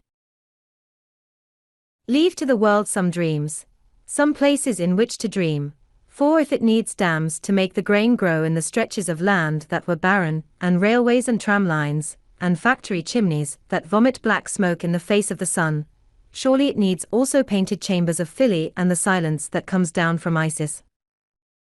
18. Old Cairo. By Old Cairo, I do not mean only Lavue's care of the guidebook, the little, desolate village containing the famous Coptic church of Abu Serjus, in the crypt of which the Virgin Mary and Christ are said to have stayed when they fled to the land of Egypt to escape the fury of King Herod, but the Cairo that is not new, that is not dedicated wholly to officialdom and tourists, that in the midst of changes and the advance of civilization that does so much harm, as well as so much good, that showers benefits with one hand and defaces beauty with the other, preserves its immemorial calm, or immemorial tumult, that stands aloof, as stands aloof ever the Eastern from the Western man, even in the midst of what seems, perhaps, like intimacy, Eastern to the soul, though the fantasies, the passions, the vulgarities, the brilliant ineptitudes of the West beat about it like waves about some unyielding wall of the sea. When I went back to Egypt, after a lapse of many years, I fled at once from Cairo, and upon the long reaches of the Nile, in the great spaces of the Libyan desert, in the luxuriant palm groves of the Fayyum, among the tamarisk bushes and on the pale waters of Kurun, I forgot the changes which, in my brief glimpse of the city and its environs, had moved me to despondency. But one cannot live in the solitudes forever. And at last from Madinat al-Fayyum, with the first pilgrims starting for Mecca, I returned to the great city, determined to seek in it once more for the fascinations it used to hold, and perhaps still held in the hidden ways where modern feet, nearly always in a hurry, had seldom time to penetrate. A mist hung over the land. Out of it, with a sort of stern energy, there came to my ears loud hymns sung by the pilgrim voices, hymns in which, mingled with the enthusiasm of devotees en route for the holiest shrine of their faith, there seemed to sound the resolution of men strung up to confront the fatigues and the dangers of a great journey through a wild and unknown country. Those hymns led my feet to the venerable mosques of Cairo, the city of mosques, guided me on my lesser pilgrimage among the cupolas and the colonnades, where grave men dream in the silence near marble fountains, or bend muttering their prayers beneath domes that are dimmed by the ruthless fingers of time. In the buildings consecrated to prayer and to meditation, I first sought for the magic that still lurks in the teeming bosom of Cairo.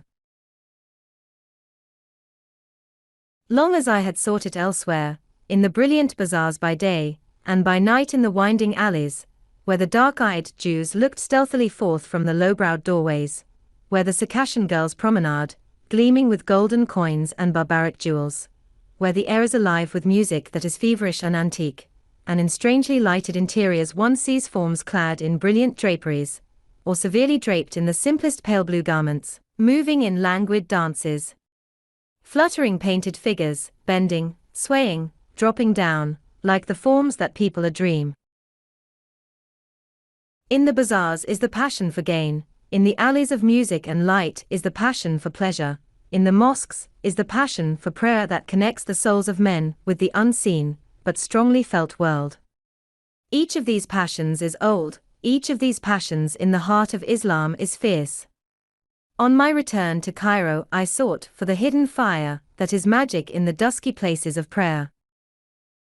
A mist lay over the city as I stood in a narrow byway, and gazed up at a heavy lattice, of which the decayed and blackened wood seemed on guard before some tragic, or weary secret.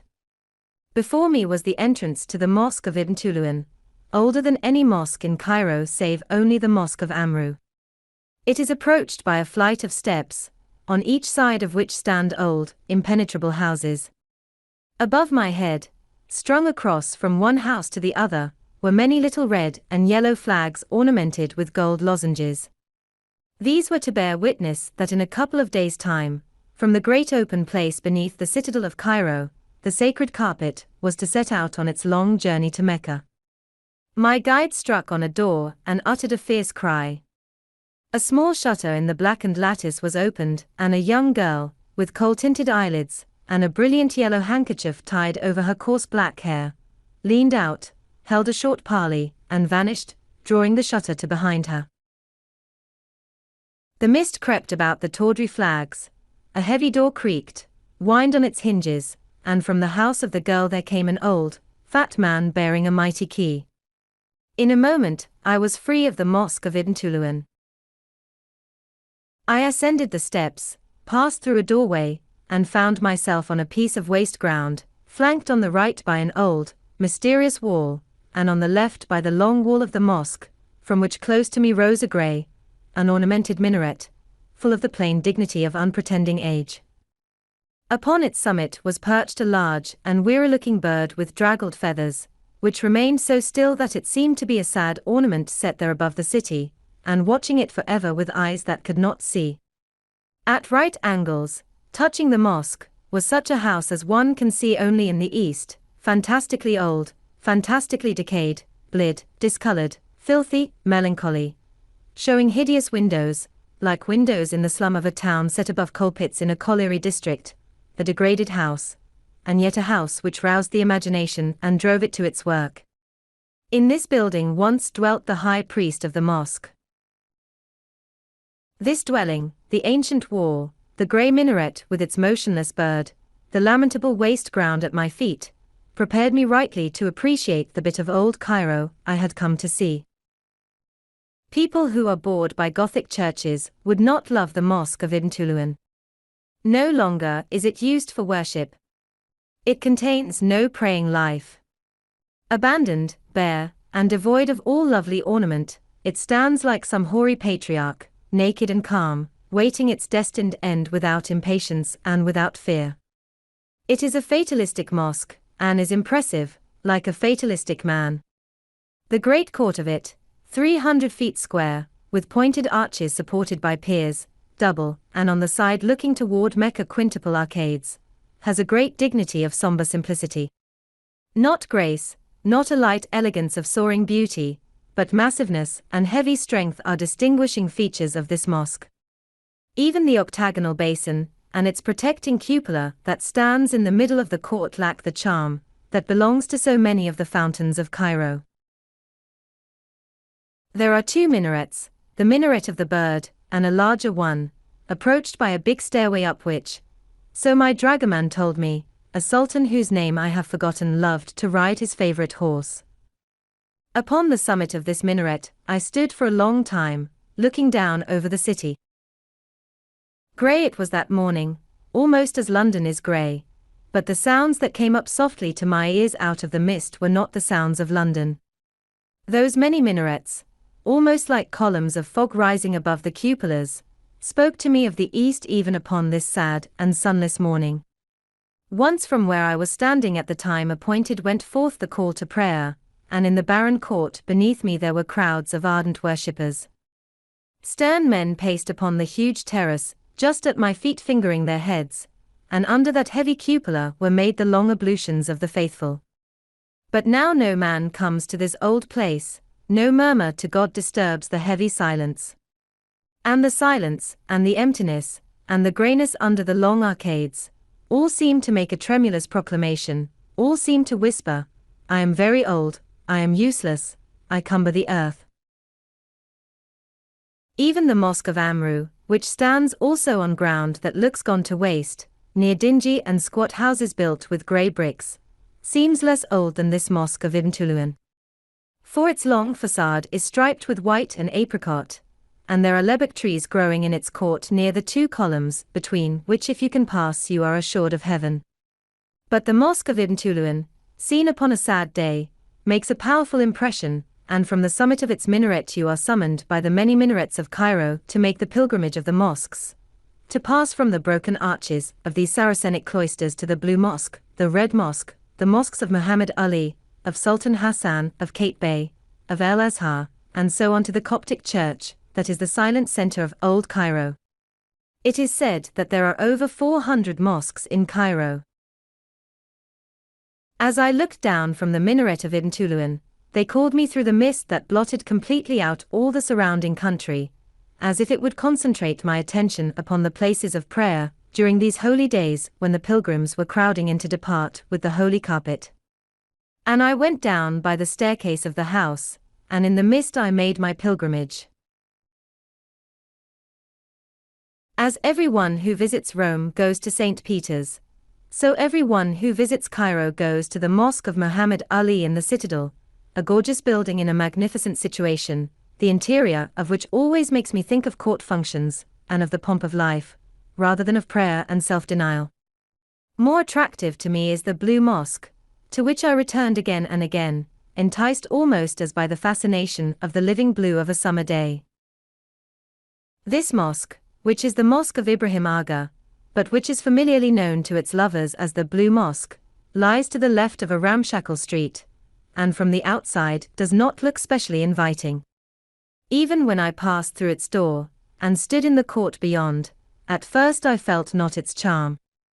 All looked old and rough, unkempt and in confusion. The red and white stripes of the walls and the arches of the arcade, the mean little place for ablution, a pipe and a row of brass taps, led the mind from a Neapolitan ice to a second-rate school, and for a moment I thought of abruptly retiring and seeking more splendid precincts. And then I looked across the court to the arcade that lay beyond, and I saw the exquisite love color of the marvelous tiles that gives this mosque its name. The huge pillars of this arcade are striped and ugly, but between them shone, with an ineffable luster, a wall of purple and blue so strong and yet so delicate, that it held the eyes and drew the body forward. If ever color calls, it calls in the blue mosque of Ibrahim Aga. And when I had crossed the court, when I stood beside the pulpit, with its delicious, wooden folding doors, and studied the tiles of which this wonderful wall is composed, I found them as lovely near as they are lovely far off. From a distance they resemble a nature effect, are almost like a bit of southern sea or of sky, a fragment of gleaming Mediterranean seen through the pillars of a loggia, or of Sicilian blue watching over Etna in the long summer days. When one is close to them, they are a miracle of art. The background of them is a milky white upon, which is an elaborate pattern of purple and blue, generally conventional and representative of no known object, but occasionally showing tall trees somewhat resembling cypresses. But it is impossible in words adequately to describe the effect of these tiles, and of the tiles that line to the very roof the tomb house on the right of the court. They are like a cry of ecstasy going up in this otherwise not very beautiful mosque. They make it unforgettable, they draw you back to it again and yet again. On the darkest day of winter they set something of summer there. In the saddest moment they proclaim the fact that there is joy in the world, that there was joy in the hearts of creative artists years upon years ago. If you are ever in Cairo, and sink into depression, go to the Blue Mosque, and see if it does not have upon you an uplifting moral effect. And then, if you like, go on from it to the Gamia El Muvayyad, sometimes called El Ama, the Red, where you will find greater glories, though no greater fascination, for the tiles hold their own among all the wonders of Cairo. Outside the Red Mosque, by its imposing and lofty wall, there is always an assemblage of people, for prayers go up in this mosque, ablutions are made there, and the floor of the arcade is often covered with men studying the Quran, calmly meditating, or prostrating themselves in prayer. And so there is a great coming and going up the outside stairs, and through the wonderful doorway, beggars crouch under the wall of the terrace, the sellers of cakes, of syrups and lemon water, and of the big and luscious watermelons that are so popular in Cairo, display their wares beneath awnings of orange-colored sackcloth, or in the full glare of the sun, and their prayers comfortably completed or perhaps not yet begun, the worshippers stand to gossip, or sit to smoke their pipes, before going on their way into the city, or the mosque. There are noise and perpetual movement here. Stand for a while to gain an impression from them before you mount the steps and pass into the spacious piece beyond. Orientals must surely revel in contrasts. There is no tumult like the tumult in certain of their marketplaces. There is no peace like the peace in certain of their mosques. Even without the slippers carefully tied over your boots you would walk softly, gingerly, in the Mosque of El Muvayyad, the Mosque of the Columns and the Garden. For once within the door you have taken wings and flown from the city, you are in a haven where the most delicious calm seems floating like an atmosphere. Through a lofty colonnade you come into the mosque, and find yourself beneath a magnificently ornamental wooden roof, the general effect of which is of deep brown and gold, though there are deftly introduced many touches of very fine red and strong, luminous blue. The walls are covered with gold and superb marbles, and there are many quotations from the Quran in Arab lettering heavy with gold. The great doors are of chiseled bronze and of wood. In the distance is a sultan's tomb, surmounted by a high and beautiful cupola, and pierced with windows of jeweled glass. But the attraction of this place of prayer comes less from its magnificence, from the shining of its gold, and the gleaming of its many-colored marbles, than from its spaciousness, its airiness, its still seclusion, and its garden. Mohammedans love fountains and shady places, as can surely love them only those who carry in their minds a remembrance of the desert. They love to have flowers blowing beside them while they pray. And with the immensely high and crenellated walls of this mosque long ago, they set a fountain of pure white marble, covered it with a shelter of limestone, and planted trees and flowers about it. There beneath palms and tall eucalyptus trees, even on this misty day of the winter, roses were blooming, pink scented the air, and great red flowers, that looked like emblems of passion, stared upward almost fiercely, as if searching for the sun. As I stood there among the worshippers in the wide colonnade, near the exquisitely carved pulpit in the shadow of which an old man, who looked like Abraham, was swaying to and fro and whispering his prayers, I thought of Omar Khayyam, and how he would have loved this garden. But instead of water from the white marble fountain, he would have desired a cup of wine to drink beneath the boughs of the sheltering trees. And he could not have joined without doubt or fear in the fervent devotions of the undoubting men, who came here to steep their wills in the great will that flowed about them like the ocean about little islets of the sea. From the Red Mosque, I went to the great mosque of El Azhar, to the wonderful mosque of Sultan Hassan, which unfortunately was being repaired and could not be properly seen, though the examination of the old portal covered with silver, gold, and brass, the general color effect of which is a delicious dull green, repaid me for my visit, and to the exquisitely graceful tomb mosque of Kate Bey, which is beyond the city walls.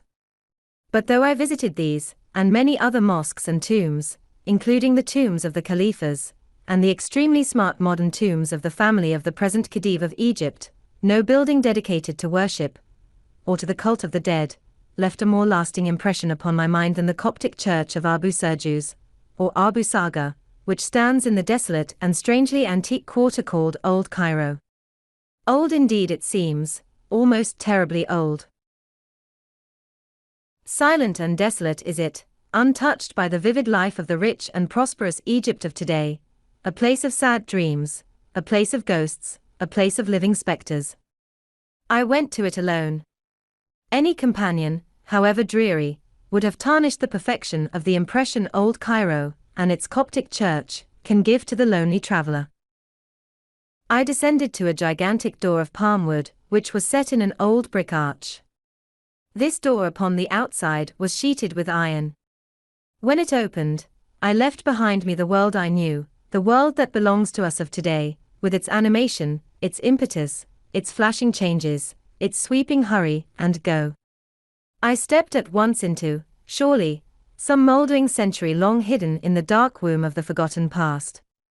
The door of palm wood closed, and I found myself in a sort of deserted town, of narrow, empty streets, beetling archways, tall houses built of grey bricks, which looked as if they had turned gradually grey, as hair does on an aged head.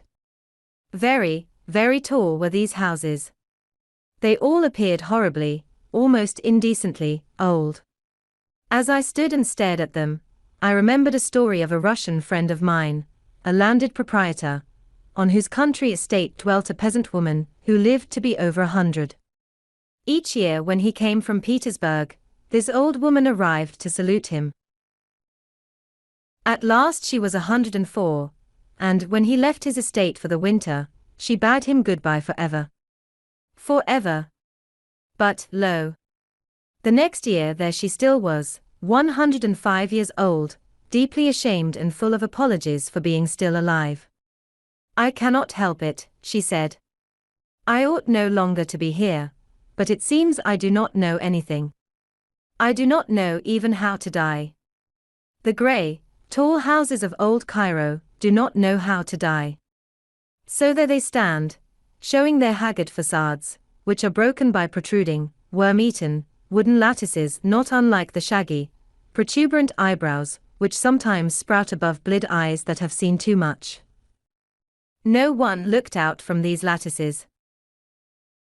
Could there be, any life behind them?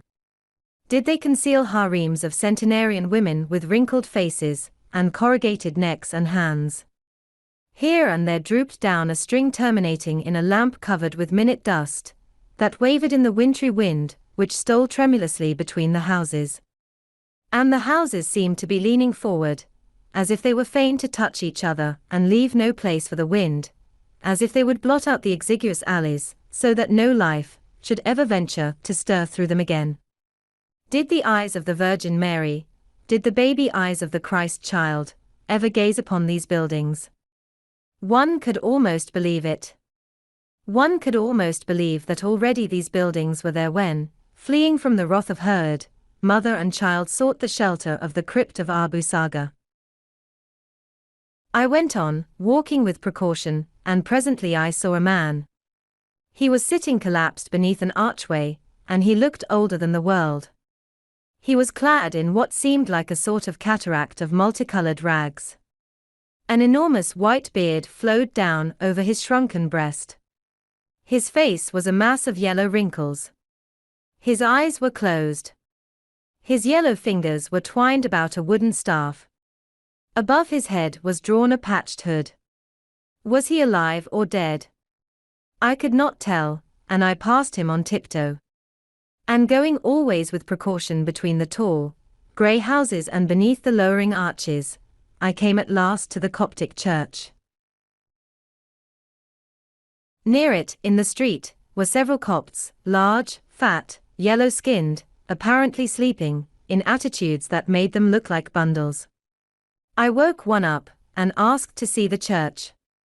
He stared, changed slowly from a bundle to a standing man, went away and presently, returning with a key and a pale, intelligent-looking youth, admitted me into one of the strangest buildings it was ever my lot to enter.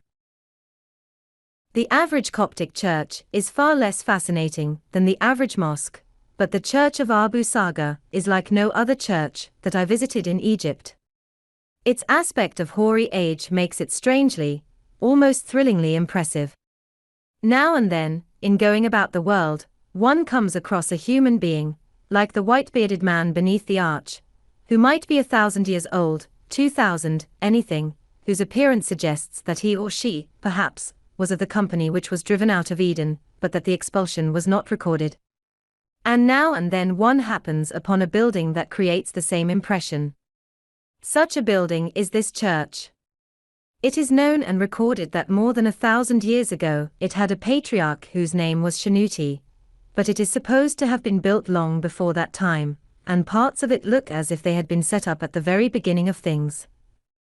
The walls are dingy and whitewashed. The wooden roof is peaked, with many crossbeams. High up on the walls are several small square lattices of wood. The floor is of discolored stone. Everywhere one sees wood wrought into lattices, crumbling carpets that look almost as frail and brittle and fatigued as wrappings of mummies, and worn-out matting that would surely become as the dust if one set his feet hard upon it. The structure of the building is basilican, and it contains some strange carvings of the Last Supper, the Nativity, and Saint Demetrius. Around the nave there are monolithic columns of white marble, and one column of the red and shining granite that is found in such quantities at Aswan. There are 3 altars in 3 chapels facing toward the east. Coptic monks and nuns are renowned for their austerity of life, and their almost fierce zeal in fasting and in prayer, and in Coptic churches the services are sometimes so long that the worshippers, who are almost perpetually standing, use crutches for their support. In their churches there always seems to me to be a cold and austere atmosphere, far different from the atmosphere of the mosques, or of any Roman Catholic church. It sometimes rather repels me, and generally make me feel either dull or sad. But in this immensely old church of Abu Saga the atmosphere of melancholy aids the imagination. In Coptic churches there is generally a great deal of woodwork made into lattices, and into the screens which mark the divisions, usually 4, but occasionally 5, which each church contains, and which are set apart for the altar, for the priests, singers and ministrants, for the male portion of the congregation, and for the women, who sit by themselves. These divisions, so different from the wide spaciousness and airiness of the mosques, where only pillars and columns partly break up the perspective, give to Coptic buildings an air of secrecy and of mystery, which, however, is often rather repellent than alluring. In the high wooden lattices there are narrow doors, and in the division which contains the altar the door is concealed by a curtain embroidered with a large cross. The Mohammedans who created the mosques showed marvelous taste. Copts are often lacking in taste, as they have proved here and there in Abu Saga. Above one curious and unlatticed screen, near to a matted dais, droops a hideous banner, red, purple, and yellow, with a white cross. Peeping in, through an oblong aperture, one sees a sort of minute circus, in the form of a half-moon, containing a table with an ugly red and white striped cloth. There the Eucharist, which must be preceded by confession, is celebrated. The pulpit is of rosewood, inlaid with ivory and ebony, and in what is called the Heikel screen, there are some fine specimens of carved ebony. As I wandered about over the tattered carpets and the crumbling matting, under the peaked roof, as I looked up at the flat-roofed galleries, or examined the sculpture and ivory mosaics that, lit by the passing of centuries, seemed to be fading away under my very eyes, as upon every side I was confronted by the hoary wooden lattices in which the dust found a home and rested undisturbed, and as I thought of the narrow alleys of grey and silent dwellings through which I had come to this strange and melancholy temple of the Father, I seemed to feel upon my breast the weight of the years that had passed since pious hands erected this home of prayer, in which now no one was praying. But I had yet to receive another and a deeper impression of solemnity and heavy silence. By a staircase I descended to the crypt, which lies beneath the choir of the church, and there, surrounded by columns of venerable marble, beside an altar, I stood on the very spot where, according to tradition, the Virgin Mary soothed the Christ child to sleep in the dark night. And, as I stood there, I felt that the tradition was a true one, and that there indeed had stayed the wondrous child and the Holy Mother long, how long ago. The pale, intelligent Coptic youth, who had followed me everywhere, and who now stood like a statue gazing upon me with his lustrous eyes, murmured in English, "This is a very good place, this most interesting place in Cairo. Certainly it is a place one can never forget. For it holds in its dusty arms, what? Something impalpable, something ineffable, something strange as death, spectral, cold, yet exciting, something that seems to creep into it out of the distant past and to whisper, 'I am here. I am not utterly dead. Still I have a voice and can murmur to you, eyes and can regard you, a soul and can, if only for a moment, be your companion in this sad, yet sacred, place.' Contrast is the salt, the pepper, too, of life, and one of the great joys of travel, is that at will one can command contrast. From silence one can plunge into noise, from stillness one can hasten to movement, from the strangeness and the wonder of the antique past one can step into the brilliance, the gaiety, the vivid animation of the present. From Babylon one can go to Bulak, and on to Bab Zuwaylah, with its crying children, its veiled women, its cake sellers, its fruiterers, its turbaned Ethiopians, its black Nubians, and almost fair Egyptians. One can visit the bazaars, or on a market morning spend an hour at Sher el Gamaliah, watching the disdainful camels pass, soft-footed, along the shadowy streets, and the flat-nosed African Negroes, with their almost purple-black skins, their bulging eyes, in which yellow lights are caught, and their huge hands with turned-back thumbs, count their gains, or yell their disappointment over a bargain from which they have come out not victors, but vanquished. If in Cairo there are melancholy, and silence, and antiquity, in Cairo may be found also places of intense animation, of almost frantic bustle, of uproar that cries to heaven. To Bulak still come the high-prowed boats of the Nile, with striped sails bellying before a fair wind, to unload their merchandise. From the delta they bring thousands of panniers of fruit, and from Upper Egypt and from Nubia all manner of strange and precious things, which are absorbed into the great bazaars of the city, and are sold to many a traveler at prices which, to put it mildly, bring to the sellers a good return. For in Egypt if one leave his heart, he leaves also not seldom his skin. The goblin men of the great goblin market of Cairo take all, and remain unsatisfied and calling for more. I said, in a former chapter, that no fierce demands for money fell upon my ears. But I confess, when I said it, that I had forgotten certain bazaars of Cairo. But what matters it? He who has drunk Nile waters must return. The golden country calls him, the mosques with their marble columns, their blue tiles, their stern-faced worshippers, the narrow streets with their tall houses, their latticed windows, their peeping eyes looking down on the life that flows beneath and can never be truly tasted. The pyramids with their bases in the sand and their pointed summits somewhere near the stars. The Sphinx with its face that is like the enigma of human life. The great river that flows by the tombs and the temples. The great desert that girdles it with a golden girdle.